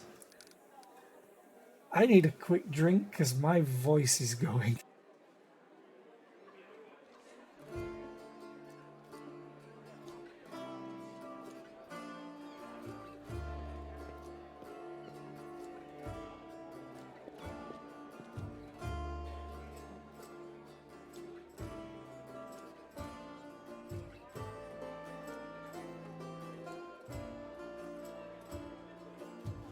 You enjoy being mean to everyone? Yes. I love his short and to the point answers. Here I thought you were hurling insults at people purely by accident. Darren laughs. This time his smile is surprisingly soft. I like your way with words. What did you expect me to say if I wanted to make a good impression? Something along the lines of, I'm not mean, I'm just being honest with myself and everyone else. That's what people use as an excuse when they want to keep up their saccharine facade while still saying whatever nasty little thoughts spring to mind. Saccharine, probably. That is not what I do. I have no hidden agenda. I'm just as much of an insufferable prick as I seem to be. Some people are simply begging for a good dose of mockery, so who am I to deny them? I don't give a damn if anyone holds a grudge against me, which is why I don't even try to avoid it. I have no more questions. I hope this conversation was at least the slightest bit amusing. Oh, it was. It was. I'd like to talk about life in Mendev and the Crusade. Ask, I'm all ears. What's your opinion on Mendev today in general? It doesn't exist, Darren scowls. It is a frontier country that has attracted every utopian adventurer and fanatic from all over the world for more than a century. It is a place where the strangers outnumber the locals, especially in the cemeteries. The population of Mendev, for the most part, consists of humans and other races not exactly known for their longevity. So the current generation of Mendevians were born in the shadow of the world wound and raised by the Crusades. I might be the last person to complain about the decline of traditions and lack of character in our country, but I also happen to come from one of Mendev's most ancient lineages. Its history is bred deep in my bones. My tutors told me stories about my heritage. The galleries, libraries, and even the interiors of the manors I grew up in were filled to the brim with memories of events long past. There are many heroes of old Mendev among my glorious ancestors, or at least the very least patrons and contemporaries of such heroes. Does anyone actually remember them now? I don't think so. These days Mendev has its own heroes, and in shining armour and with holy fire in their eyes. I myself remember how several streets that once celebrated my ancestors were renamed in honour of some crusaders who had died in a heroic fashion. None of the citizens remember the old crossing festival that was eventually replaced by Armas. These holidays even share the same date. Pretty much the only authentic thing about Mendev now is its endless war with the demons. And is there a point in bemoaning this state of affairs? What's gone is gone, but at least we are no longer some tiny god-forsaken northern kingdom, and that's something, isn't it? You don't really like Crusaders, do you? Quite the opposite. When I think about how many devoted heroes are willing to protect this world against the demonic threat, I feel so inspired to continue indulging my vices while they fight to keep me safe. Yep. Such is the noble life. Imagine being someone like me, someone who has everything they can possibly desire: youth, beauty, wealth, an honest wish to live and enjoy living, but vanishingly few ways to put it all to any use. The fact that the word fun itself is not yet outlawed in Mendev must be due to some bureaucratic oversight. You could celebrate your victories solemnly. You can wet your whistle after a challenging battle, but what about real fun? Joys, pleasure. I can't remember a single evening at court without someone chastening me for my banquets, my lovers and mistresses, my luxuriant clothes, my everything. It would have been a lot easier to tolerate all these hypocrites if they took a break once in a while. Instead, there was a constant fuss about how I wasn't doing anything for the greater good, and how I only brought shame to my royal cousin. What do you think of our enemies? Do you mean the demons themselves or their followers? The former deserve to be cleansed with heavenly fire for their unholy origin alone, and the latter for their idiocy. I don't understand why a sane person would submit themselves to Descari or Cabreri. Alright, Lady Nocticula almost seems like a bearable enough mistress, yet there are so many other cultists. They've tried to recruit me twice already, and I'm not even that old. First, a very pretty tiefling girl tried to seduce me. Then they came with promises of Lord Baphomet's endless boons. I still wonder what exactly the old hornhead could offer me that I don't already have. You know what I've been thinking? Every shopkeeper knows this trick. An enticing offer along the lines of 1 in every 100 buns from my bakery contains a silver coin. And of course a hired actress to make a memorable show of finding said coin in her sweet roll. And there you have it. Hundreds of gullible fools stormed the shop hoping to win a prize for themselves. I think the infamous Arilu Vorlesh was such an actress for the Lords of the Abyss, a petty Sarkorian witch who became the uncrowned queen of the world wound, waited upon hand and foot by demon lords, only instead of visiting a bakery the gullible fools rushed to join the cultists. We have an army of unbelievably powerful supernatural invaders from another dimension hell-bent on destruction and domination, and what do those fools do? They serve them willingly as pawns and lackeys, hoping against hope that someday their masters will notice them. Notice me, senpai. You won't believe how delighted I am to be so vain and self-absorbed. These sins protect me against demonic temptation better than any virtue. Can't think of anything else at the moment. Wonderful. What made you join my party after all? You mean instead of carousing far away from Canabras with a small army of mercenaries to protect me? I will get to that. You see, when you appeared at my door out of nowhere, awash with bravery and heroism, and started tossing demons around like rag dolls, I thought that your company might be more exciting than my usual crowd of sycophantic hangers-on. You seemed competent and mysterious at the same time, so I decided that a little demon hunting wouldn't hurt, especially with such an intriguing entourage. That party had been growing staler with every passing second anyway. Needless to say, I'm not here for long. I shall return to the capital or even one of my country estates as soon as we reclaim the city. Crusades, bellowing commanders, row upon row of identical tents. This is not the life for me, but I will certainly remember you and our adventures together, for a week or perhaps even longer than that. I should go, goodbye. I want to talk to the storyteller, but I also...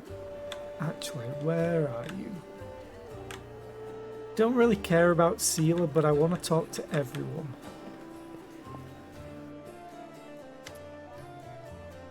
Okay. Talk to her fully as well. Nenia I haven't talked to.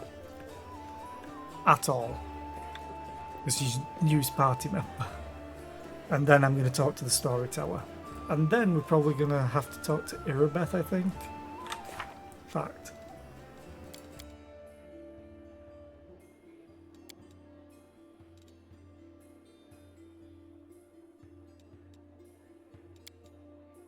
Done all that.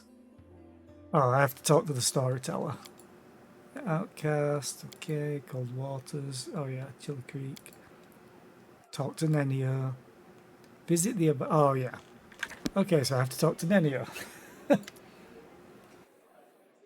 Girl, I am pleased with you. I asked you to bring me to safety, and that is exactly what you did. Indeed, having a follower to aid me is most efficient and, frankly, pleasing. With you on hand, I shall conquer new horizons, plumb the depths of knowledge hitherto unknown, and scale the dizzying heights of future discoveries. Nenia stops to catch her breath. So do I. Nice. What I mean is, I'd like to express my deepest gratitude. I foresee immense potential in our future cooperation. Happy to help. Hand in hand, we will unravel the greatest mysteries inaccessible to the minds of ordinary people. Just imagine it, I, leading the way, proudly staring into the faces of the gods themselves, and you, my loyal follower, walking behind me every step of the way, writing down my deepest thoughts and admiring the profundity of my intellect. If we hold hands, you won't be able to go in front of me and lead the way. You are the catalyst, which when it reacts with my intellect will allow the latter to grasp the very essence of the universe itself. Do you always express your delight so effusively? What? Who are you? Nenio stares at you for a while, bewilderment in her eyes, but then is replaced by recognition. Oh yes, my new follower. So what am I supposed to do? Oh yes, I must provide some verbal encouragement for your as yet modest achievements, and try to induce you to strive for more of such encouragement.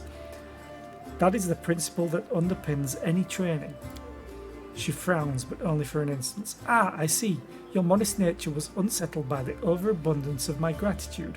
I do apologise for putting you in such an awkward position. I will never praise you again, unless I forget. But let's get back to business at hand.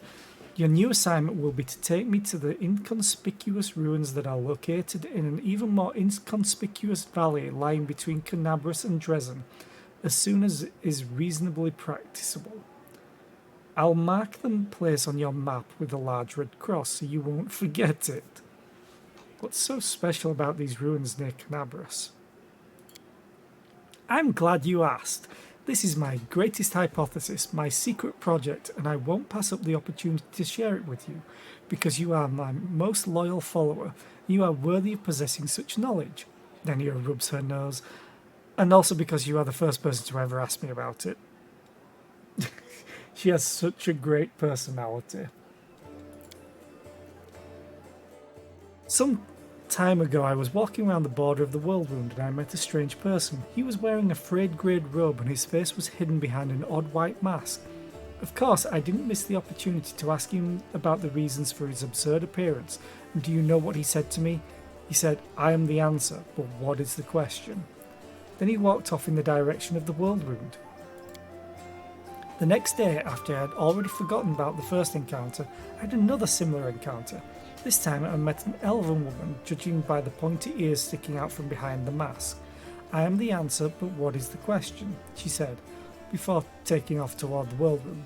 And then I realised everything became clear to me. I know a mystery when I see one. Consider this one as one of my myriad talents. Nenia rubs the tip of her nose. This kind of becomes really apparent later on why she keeps doing this.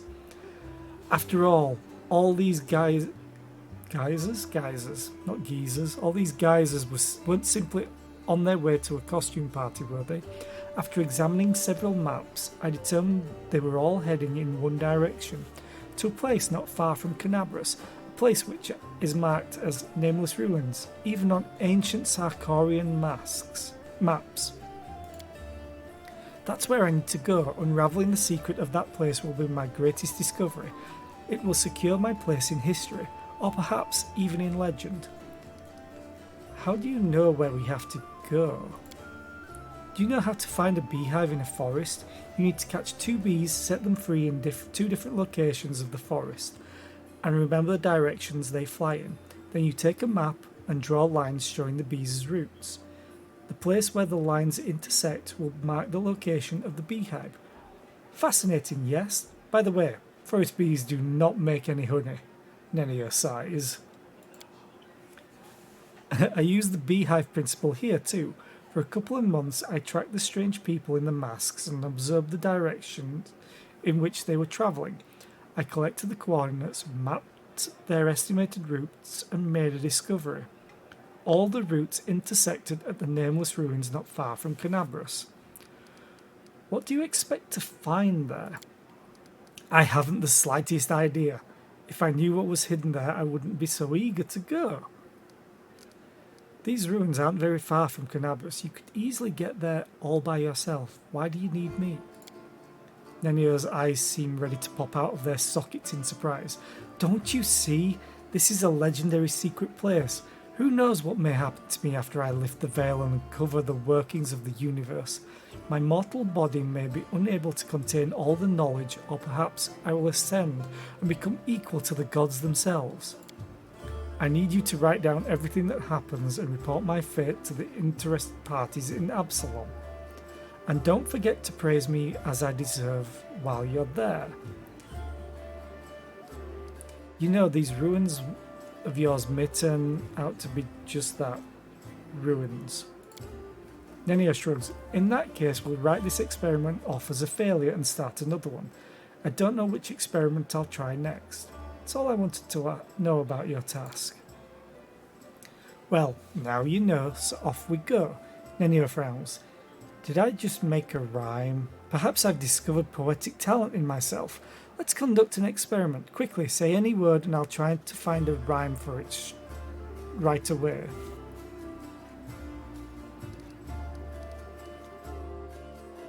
Science. That's when thinkers make alliance. Intellectual defiance. Not the best rhymes, don't you think? Well, this experiment was unsuccessful. We learned that I have no poetic talent after all. I thought they were pretty good, actually. Nenio sighs. But it's no reason to despair. Having a gift of poetry in addition to my inexhaustible intelligence would have been little too much. Besides, I am catastrophically busy and have no time to spend on writing poetry. I don't like it when you call me girl. My name is Selena. On the grand scale of world history, your name is irrelevant. I have no reason to remember it. You see, the brain of any given individual can contain only a limited amount of facts. I only expend my memory on things that are truly important. The laws of thermodynamics, divine esoterica, planar geography, things that will lead Golarion to a brighter future. Nenio rubs her nose. Besides, what if I make a great discovery, but I won't be able to remember it because my memory is full of outdated or useless information? What a nightmare that would be. What a loss for the whole of Golarion. But you do remember your own name, right? Only so I know what to put for the author's name in my encyclopedia. Are there any names worth remembering?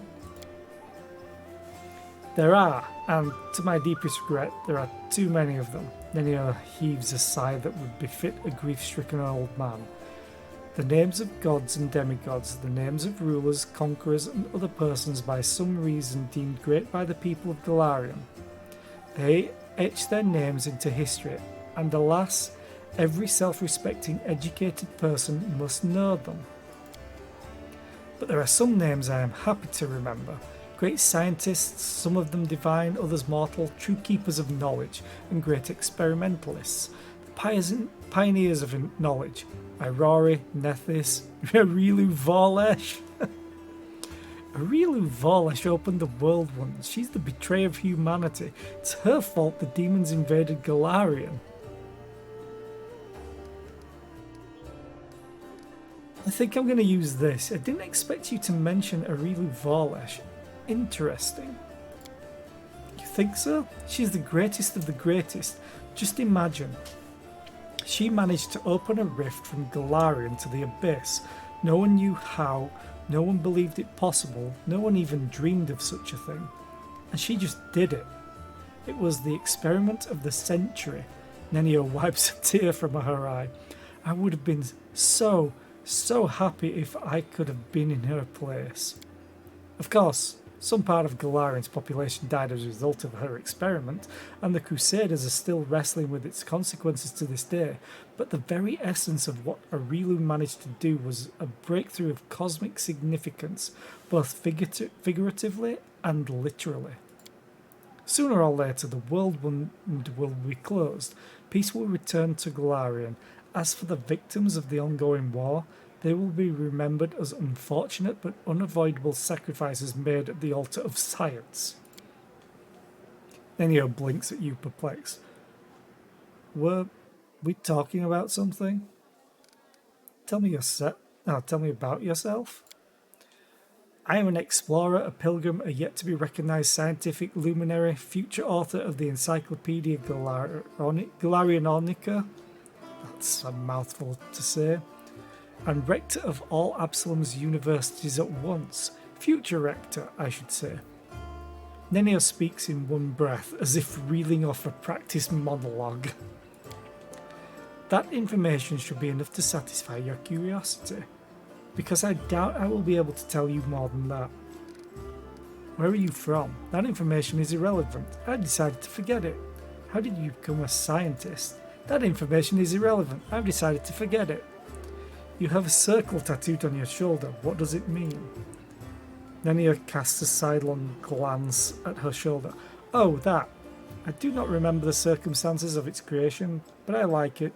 I prefer to think of it as a zero, null, nothing, a center point, an origin of coordinates. It reminds me how much of the unknown world there is to explore.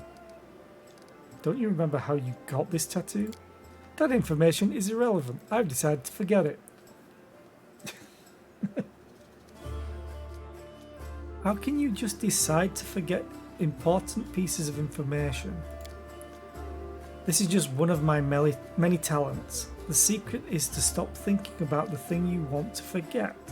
And the main thing is not to remember anything you don't need, to filter it, to get right to the essence. I'll teach you someday, unless I forget.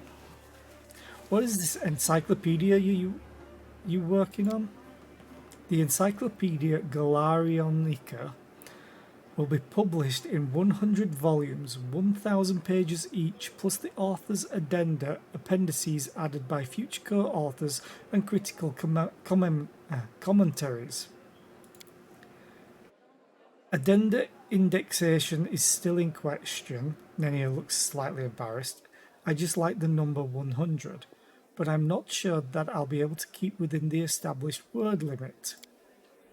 It will be a magisterial piece of scholarship that will become a part of the mandatory curriculum of every educational institution worth mentioning. In it, I intend to describe every object, item, event, fact, and personality that is present on or at least somehow related to Galaria. My calculations show that I have completed no more than 1% of this monumental book. Do you remember your parents, your past, or is all that irrelevant too? All of it's irrelevant on the grand scale of world history. I have no reason to remember such things.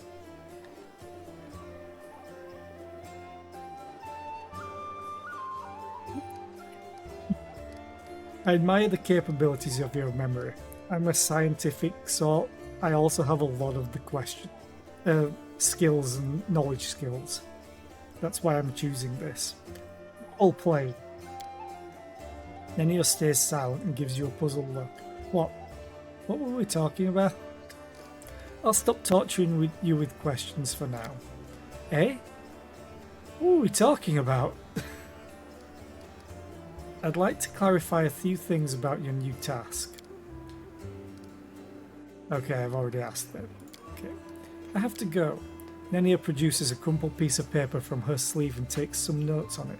This conversation lasted approximately 5 minutes. She lifts her chin. By the way, did you know that is the exact same amount of time the Inquisitors of Canabras need to find a defendant guilty? But to shake off Inquisitors chasing you takes 5 times as long. That experiment proved that running while clad in heavy armour is not burdensome for them at all. The fact that she tested that. I also love the fact that she's drawing on the wall. I'm fairly sure. And she has books. The little details that they add to things, like Wendoag is at the fire because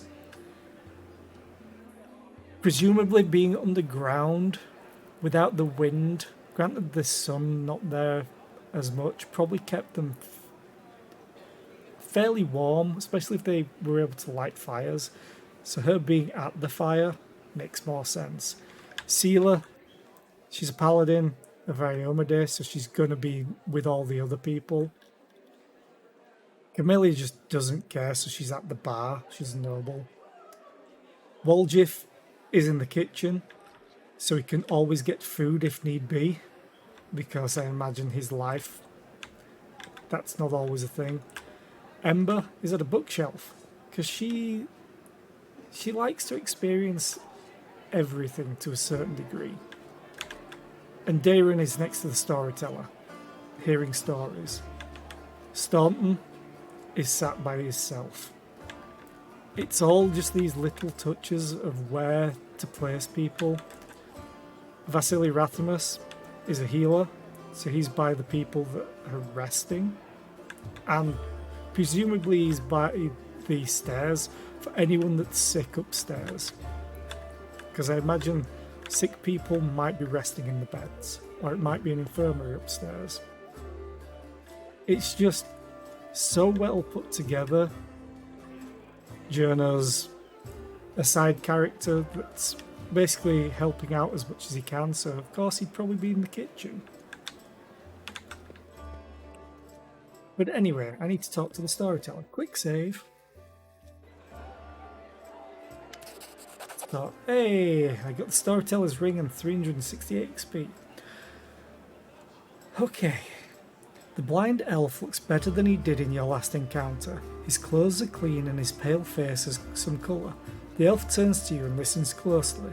Is that you, my saviour? I recognised your footsteps. Determined footsteps befitting a determined person. Allow me to thank you again for saving me. Please accept this humble gift as a token of my appreciation.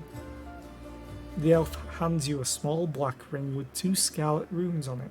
I wish I could see what it did without having to exit out of the conversation, going into inventory, but I'll check that later. Okay, upgraded. Irabeth has explained why you were looking for me. I warned the authorities of Canabras that the local wardstone had been desecrated. They waved off my warning and paid for their inaction.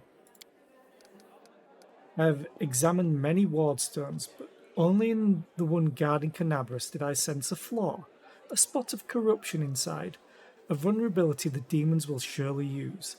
They are able to spread the blight inside the wardstone, corrupt it, and make it their weapon. It frightens me to think what it will be capable of. The wardstone must be destroyed. Who are you and why did they let you examine the wardstone? The elf smiles faintly. I am the storyteller, just an old elf. And a bit more. I am old even for an elf. I've seen many things and have been to many places. Not so long ago I witnessed the making of a young kingdom in the Stolen Lands. Pathfinder Kingmaker, the first game. Led by a remarkable and promising individual. My advice on the complicated matter of conquering those lands proved useful to that leader. This is not uncommon for me. Some seek my advice or services and I don't refuse. This is how I acquired my reputation as an old vagrant who's never hurt anyone, stayed out of others' squabbles, but sometimes gave good advice. I had a few friends in Nerosian who vouched for my integrity. This is why my humble request to be allowed to see the wardstones was granted. I visited all of them, but only found cause for alarm in Canabras. Do you wield some magical power, some instinct? The storyteller chuckles. To a certain extent, but it is more of a gift. I can see the past, stories that have happened. I touch an object, and shreds of its owner's memories are revealed to my mind. Their emotions, passions, and tragedies. I see visions like I am them, and their stories happen to me. This is my power. I've been roaming the world gathering such stories for many thousands of years. One day I will gather them all. What blight is concealed in the wardstone? I'm afraid I don't have the answer to your question. To understand the nature of this blight, we need to understand how the wardstone was created, and it is hidden from me. I can only guess. Have you heard of the Red Morning Massacre? A dreadful morning remembered with fear even by those not yet born at the time. A demoness called Minago invaded the city with a crowd of her followers and started to do what demons do best, kill and desecrate. They say they covered the wardstone with pieces of dead bodies, splashed it with blood from top to bottom. Could such an abomination darken the radiance of the gift of Iomade?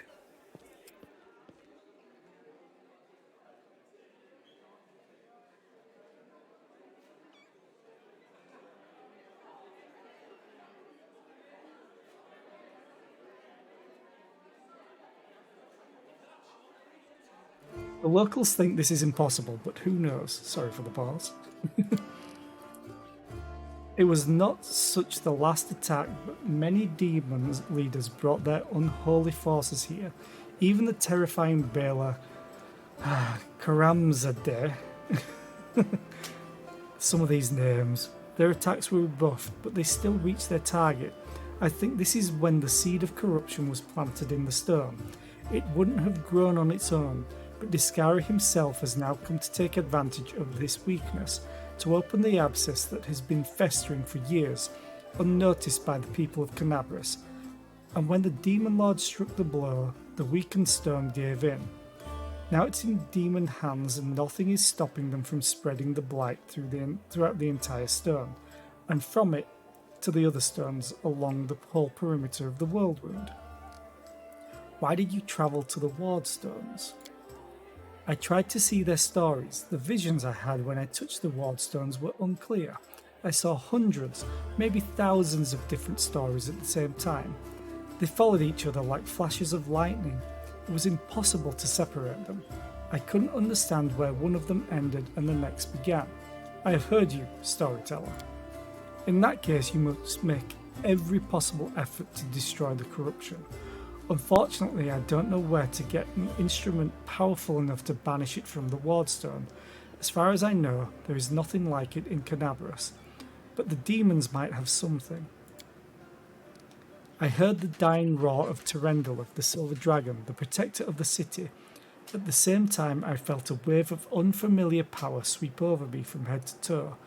I would advise you to go where Terendil have perished and search there for something. For something. I'm sorry I can't be more specific, but intuition and the strange sense of righteousness tell me to point you there. Present the purple stone knife. I found it in the square where Terendil have perished. What do you make of it?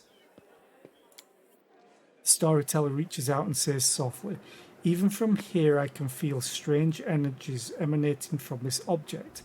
If you don't mind, I will examine it using my method. I will try to see the past of its owner, their emotions, and shreds of their memories.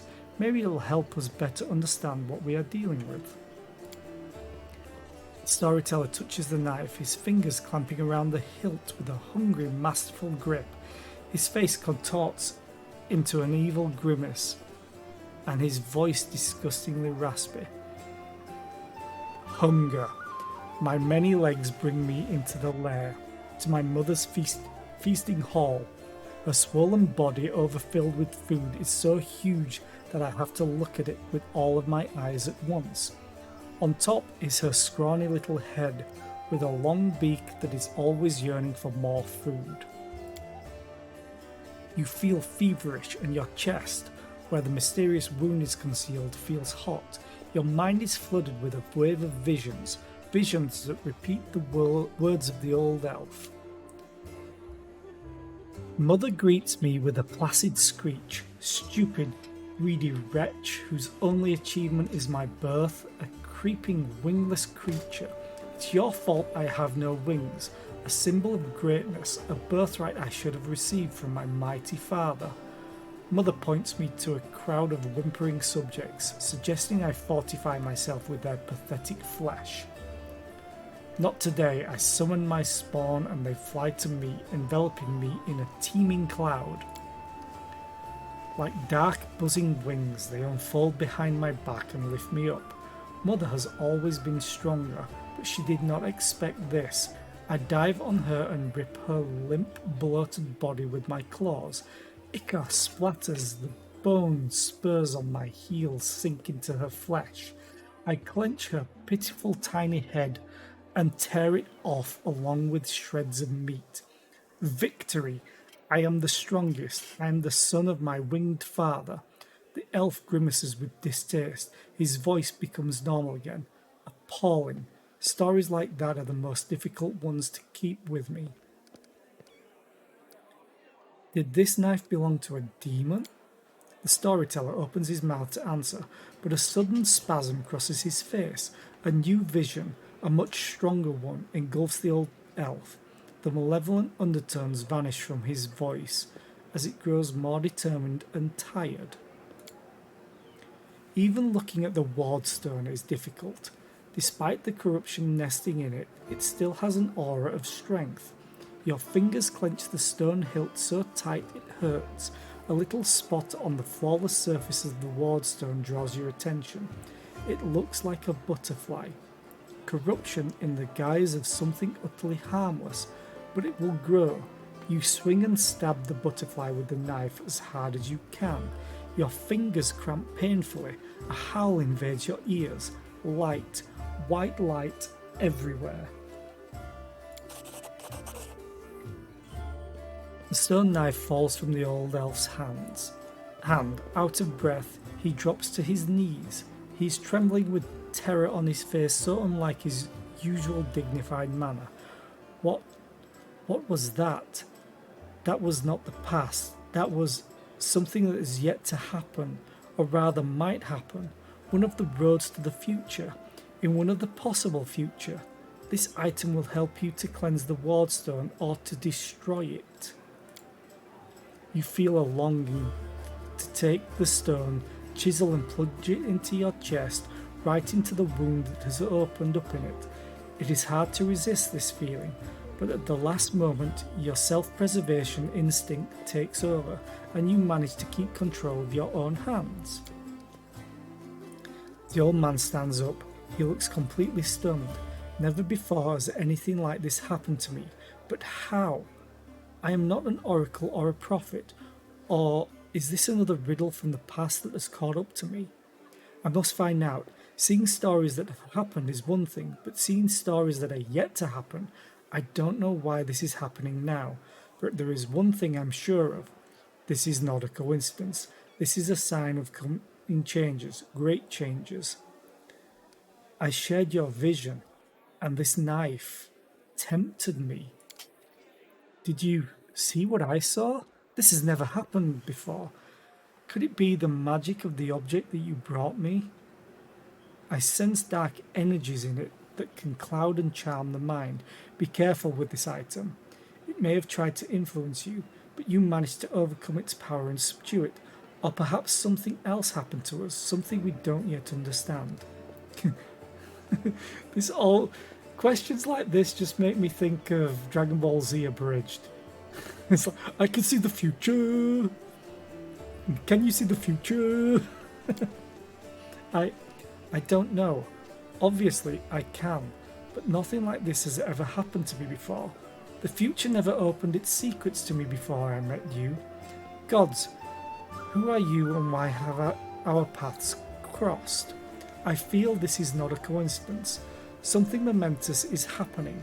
Destiny is pushing us towards something. But what? Questions without answers. I swear, this morning I couldn't have imagined what awaited me. Maybe it's the knife that gives you the power of divination? This knife is a powerful artifact, but I feel that its power is of a different nature.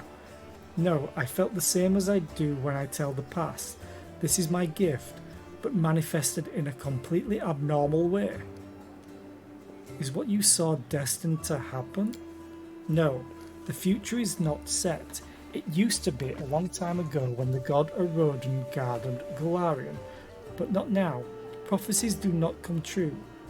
Or they do, but not the way they were supposed to. I only saw one version of the future, one of the paths leading to it, but the choice has not been made, and our destinies are not set in stone.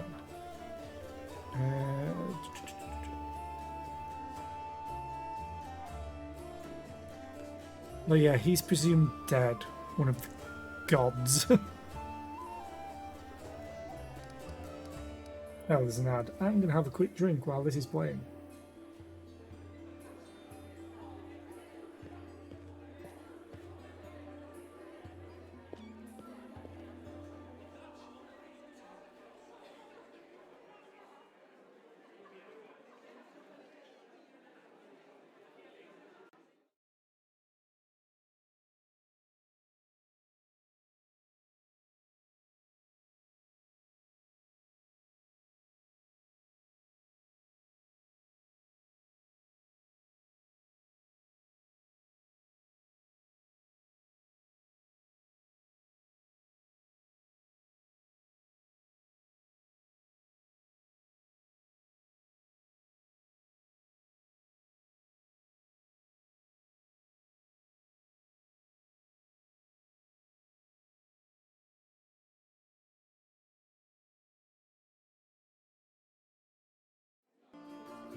If you're wondering why the sound's cutting out, I'm just checking on any updates of the engineer in my area.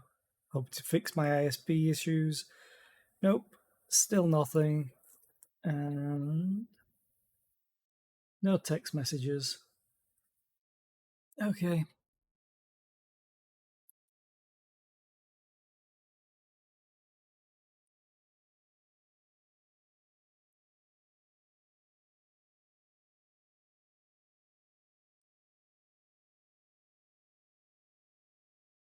I'm thinking of actually ending the stream soon, though.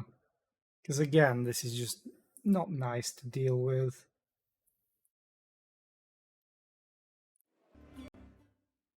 And I'm going to go at least finish this story.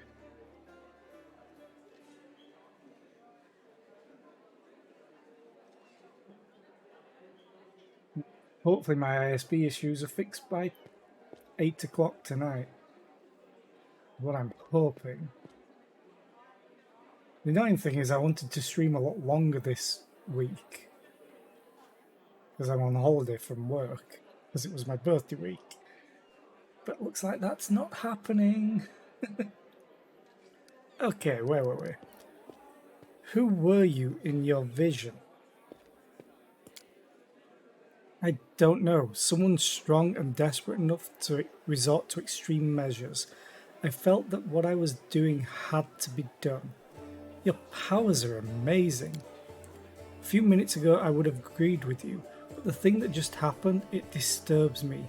My gift has never manifested like this. Something has changed, and these changes frighten me. Remind me, why is it so important to cleanse the wardstone of corruption? We know this. I've examined many wardstones, but only the one guarding Canabras did I sense a flaw, a spot of corruption inside, a vulnerability the demons will surely use. They are able to spread the blight inside the wardstone and corrupt it and make it their weapon. It frightens me to think what it will be capable of. The wardstone must be destroyed.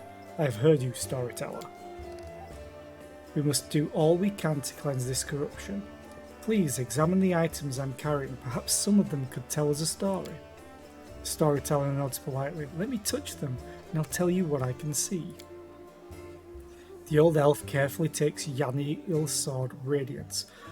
Powerful forces lie dormant in this sword. It used to be an incredibly bright and daring soul. The storyteller's hand touches Finian. What a peculiar weapon. I sense intelligence in it, but it seems dented. Grandpa Elf, watch where you're poking your fingers, it tickles. Oh god. The storyteller fiddles with a fragment of a gold buckle. An old thing created long ago by divine will, but the power that gave birth to it is lost in the darkness. However, the relic still lives on. Though it has changed, I wonder what secret it is hiding. Would you like to know it? Bring me 5 vials of magic essence and I will revive this object, and with it, its story. Okay. Wish I had this. Present the stone knife, tell me about its previous owner. The storyteller touches the knife. Oh, yeah.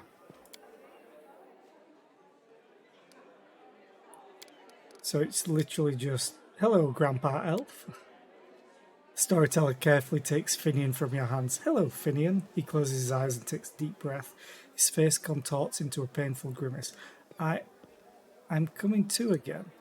How long have I been here? They kept me in a cage for 3 days. I know this because 3 times the light on the door disappeared for a long time. Then they chained me to the table, and the bladesmith, everyone calls him the bladesmith, he placed a device with a jar over me. It feels like I'm being fried. At first, I tried to break free, but I got tired, and I screamed. But now I've lost my voice, though the pain is burning right through me. The storyteller stops, his voice changes, becoming more frightened. I think I lost consciousness again. When I woke up, the pain was gone, and I wasn't tied to the table anymore. I was standing near it.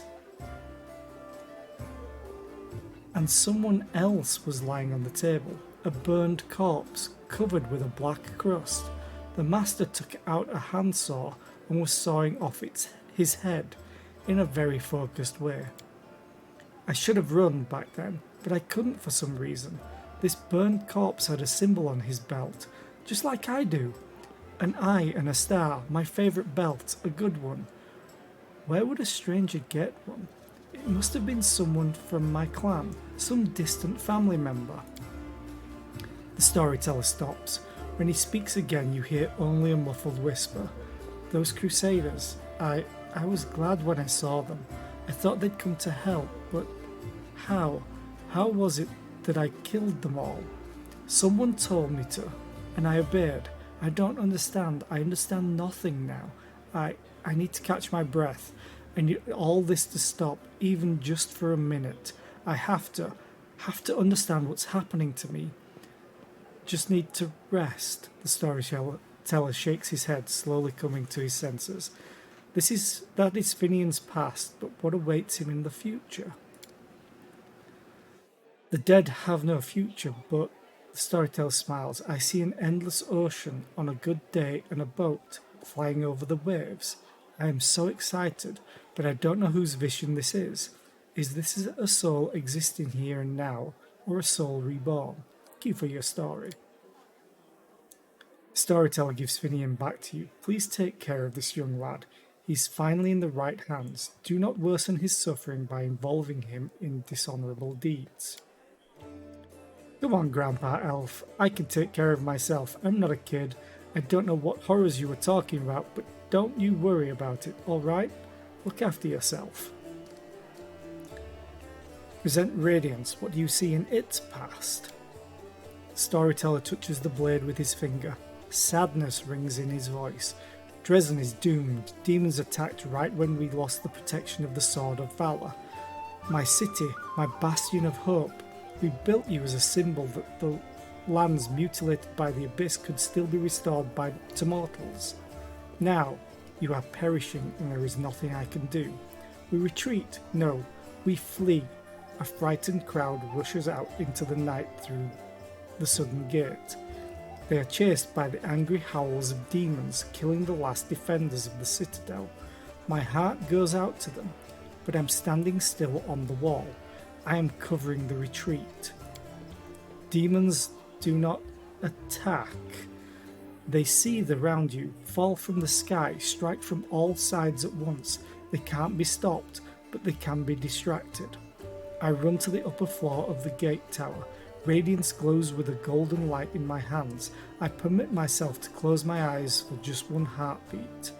I imagine that the soft glimmering of the sword I see through my closed eyelids is the light of the summer sun. I smile. I open my eyes and call out, "Hey, Discari Spawn! Who wants the best trophy of the night? You know my name, Yaniel. You know how many of you I have killed with this very hand. You want to curry favour with Darazand, Minaga, or the echo of your lord? Bring them my head, if you can." It's actually a pretty good taunt. Roaring and screaming, they rush toward me in a wave of deformed bodies and unfurled wings. The wave crashes against me, spattering my armour with bloody froth. Broken wings and chopped up bodies plummet to the foot of the tower. In the heat of battle, I see Joran's pale face down there. He looks up at me in desperation, but he can't help. He's carrying 2 wounded on his shoulders. My city will fall, but my friends will survive. This is what I am fighting for. I am covering the retreat. The flow of fleeing people gradually dwindles. My armour is broken in many places and I cannot heal my wounds anymore. The last demon I stabbed with radiance suddenly recoils, tearing the handle out of my blood-sickened hand. He flies up but falls somewhere far behind the walls, by the road being taken by those fleet. No more golden glow in my hands. The night closes in on me, filled with shrieking, mocking demon laughter. Dresden, I am dying with you. Light of the sword, righteous Iomade, accept my soul. The storyteller runs his hand along the blade with a sad smile. I know whose memory this is. I've heard about her so many times. Yaniel was a true crusader. Touching her memories is so cleansing. Do you see the future of this sword? Yeah, it's gonna lie in a treasure chest for a while, probably. Just one of the numerous possibilities. The blind elf touches the sword hilt, and metal rings in his voice. I slide out of the sheath swiftly.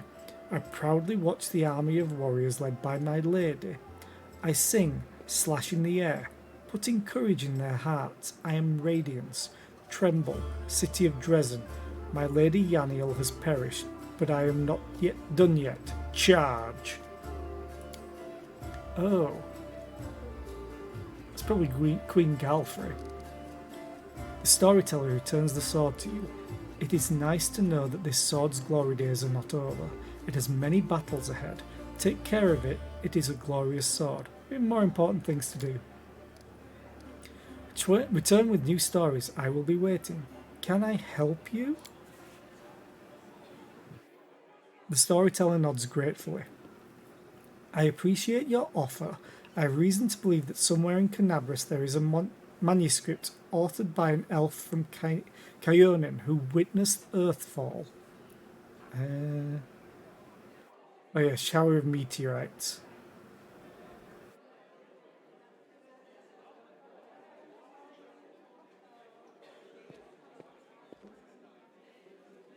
Yeah, 1,000 years they lost the sun, essentially.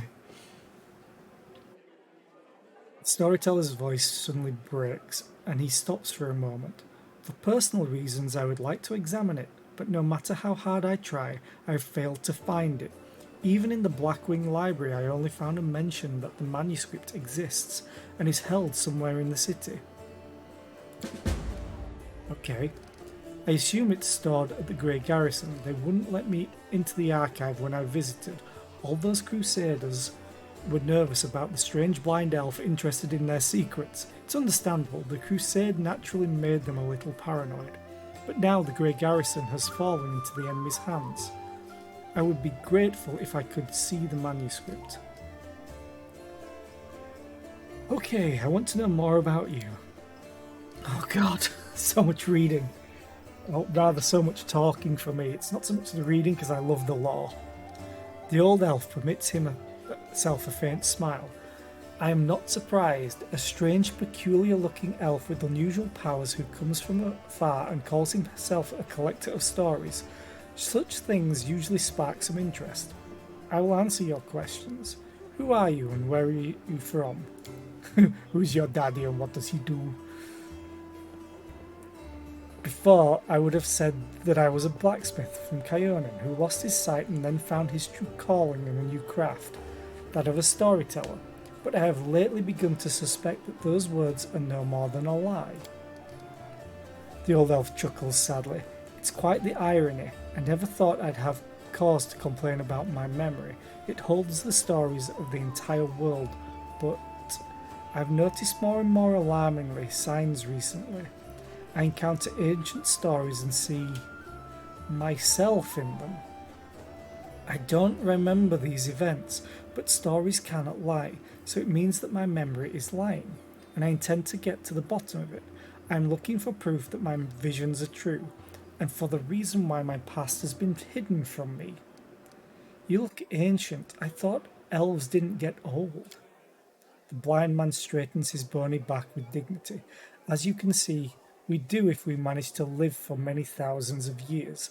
There may not be a single mortal in this world older than me.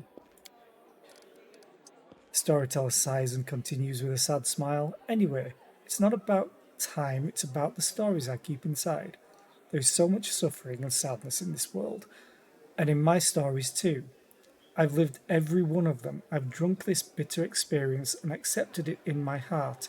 It's hard, the weight of all this suffering on my shoulders, but I wouldn't trade my burden for any other.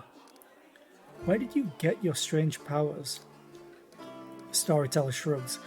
I've always got along well with things. I used to be a blacksmith. That I know for sure. I've always felt the essence of... Well, you don't know for sure now. I've always felt the essence of things, their spirit, For as long as I can remember, I have always been able to feel the traces of memories and feelings left on things by their former owners.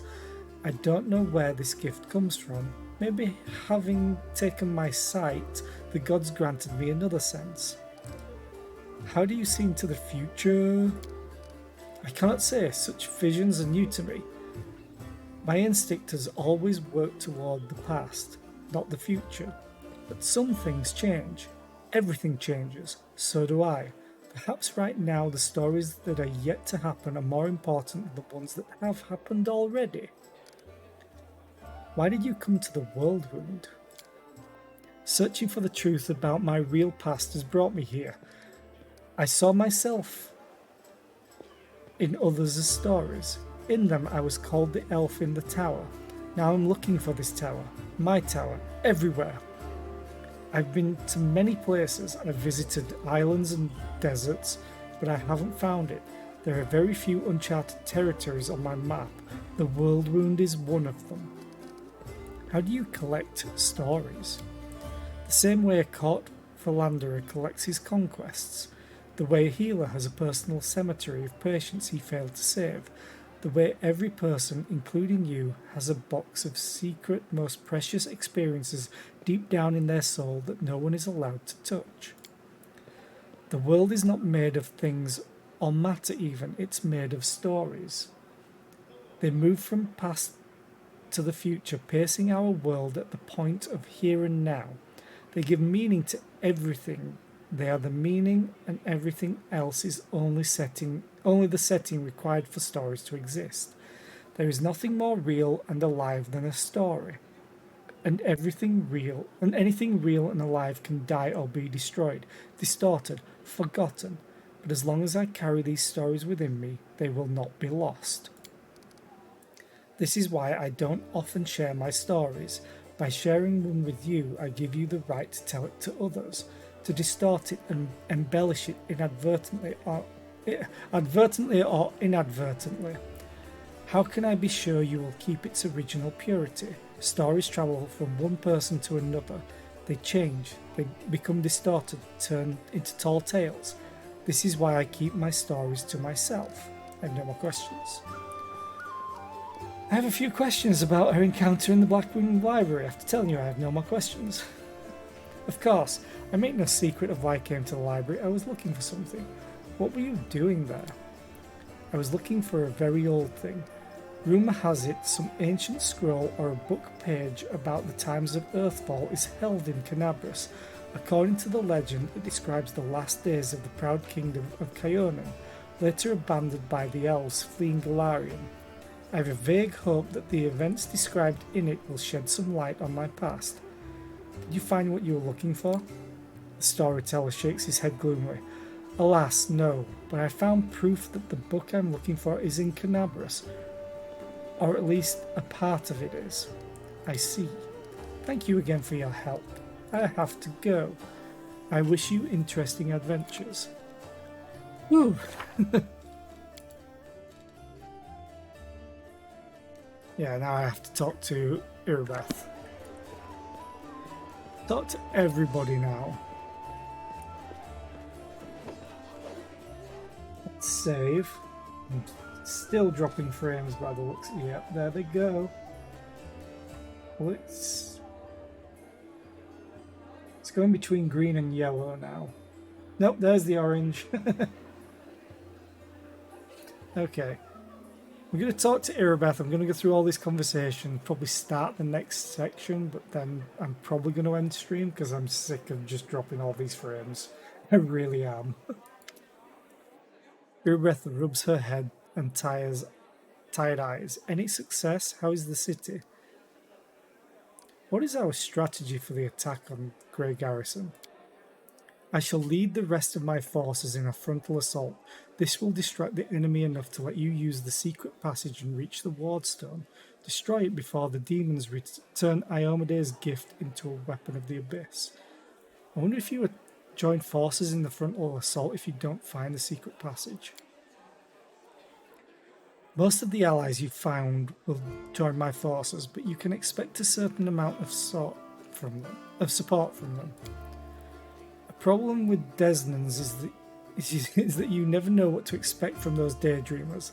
Their honourable prior, Ramian, claims he has had a vision in which his goddess was putting demons to sleep. I'd like to hope it wasn't merely a dream. In these dark days, the most unlikely allies join forces to fight the common foe. All tieflings are treated with prejudice in Canabras, let alone the smugglers and the thieves of their kind, and yet they are on our side. And I'll make sure their contribution is not forgotten after the victory. They'll be of little use in open combat, but they'll help you spot secret doors and warn you about traps. Everything is ready for an attack on the Grey Garrison. Time to attack! As the story unfolds, you draw closer to events that have the power to change everything. Some quests and locations may become unavailable. Proceed when you are ready. I'm ready. I think I've been to everywhere.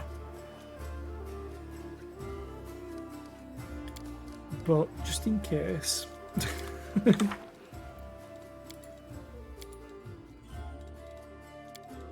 Okay, that's... Yeah, Nameless Ruins, that's outside. Yay. Chili Creek, that's outside. Okay. Yeah, so we've done everything. Everything's ready. To arms. Tank. Oh, wait. Fatigued.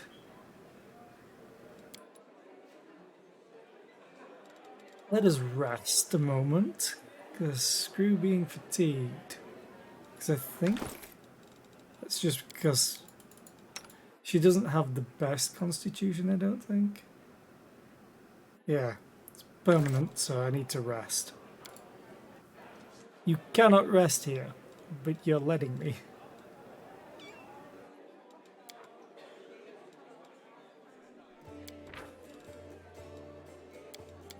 Enio, please scribe some scrolls for me.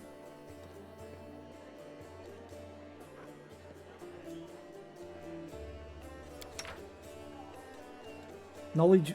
Why are you there?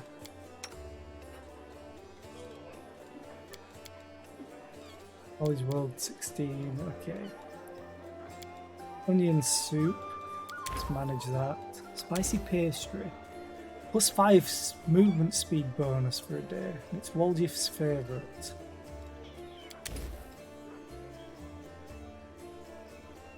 I still think I go for the saving throws. Even though speed is awesome, I'm gonna go for that. And then choose a potion to craft. Lesser Restoration.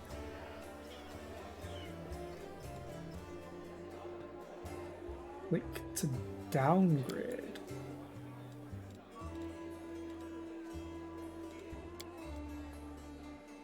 Don't think that really does anything except change the DC. Oh, probably changes what I can make. So maybe the cast level 5. So that would give it +5 to healing. Lesser Restoration.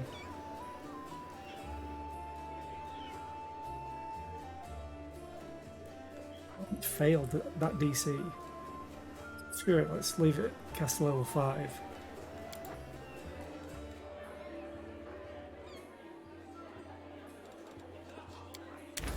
Anyway. Oh, however, what does it use? Okay. Crit pit, or is there anything else that I would rather have? Yes, a scroll of haste. Okay. Haste is amazing.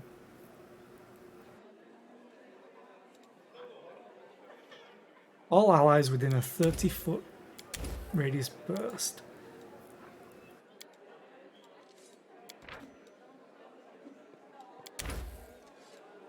Cast the level 1. Yeah. Scroll of haste, please. Begin resting. Everything being on fire makes me feel bad. It makes me think sad thoughts about something that happened a long time ago. But fire is a good thing. It makes people warm. It doesn't deserve for people to think bad things about it. Why stop there? Why not take pity on the poor bedbugs that people kill on sight?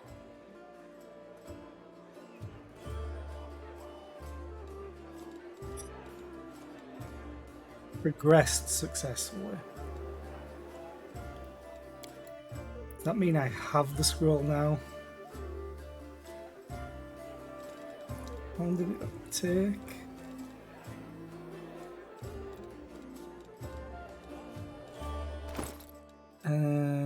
Yes, Scroll of Haste, right there. Awesome. Although I probably should have checked what spells they all had.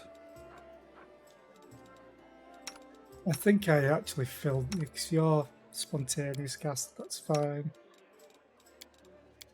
Oops, excuse me. Yeah, you all have everything you need.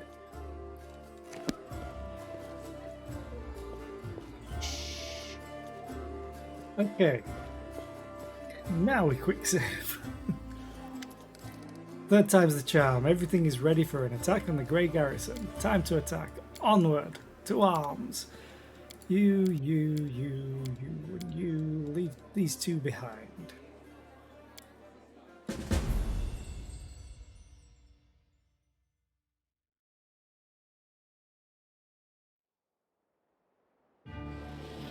Oh, they do it for me.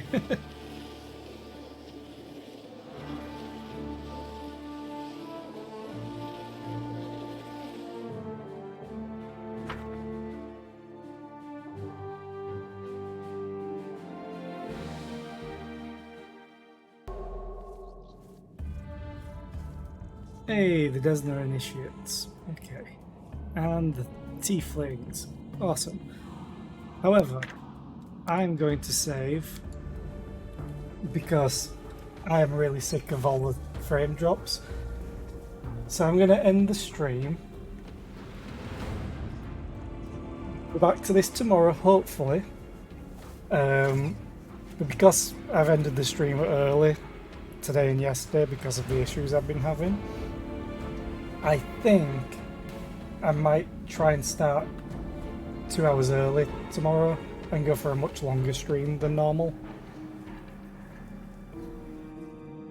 Or I may just... yeah, I think I'll try that tomorrow because I want to make up for lost time. And hopefully my ISP issues will be resolved. So we will see. But yeah, thank you all for being here. I hope to see you tomorrow. And I hope I don't have 81,561 frames drop tomorrow. So that would be awesome. 14%. In fact, I'll show it on screen.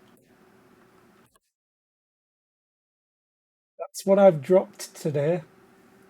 Which is less than ideal. Yeah. Find someone to raid, but I think I know who I'm gonna raid. Yeah, I'm gonna raid KG.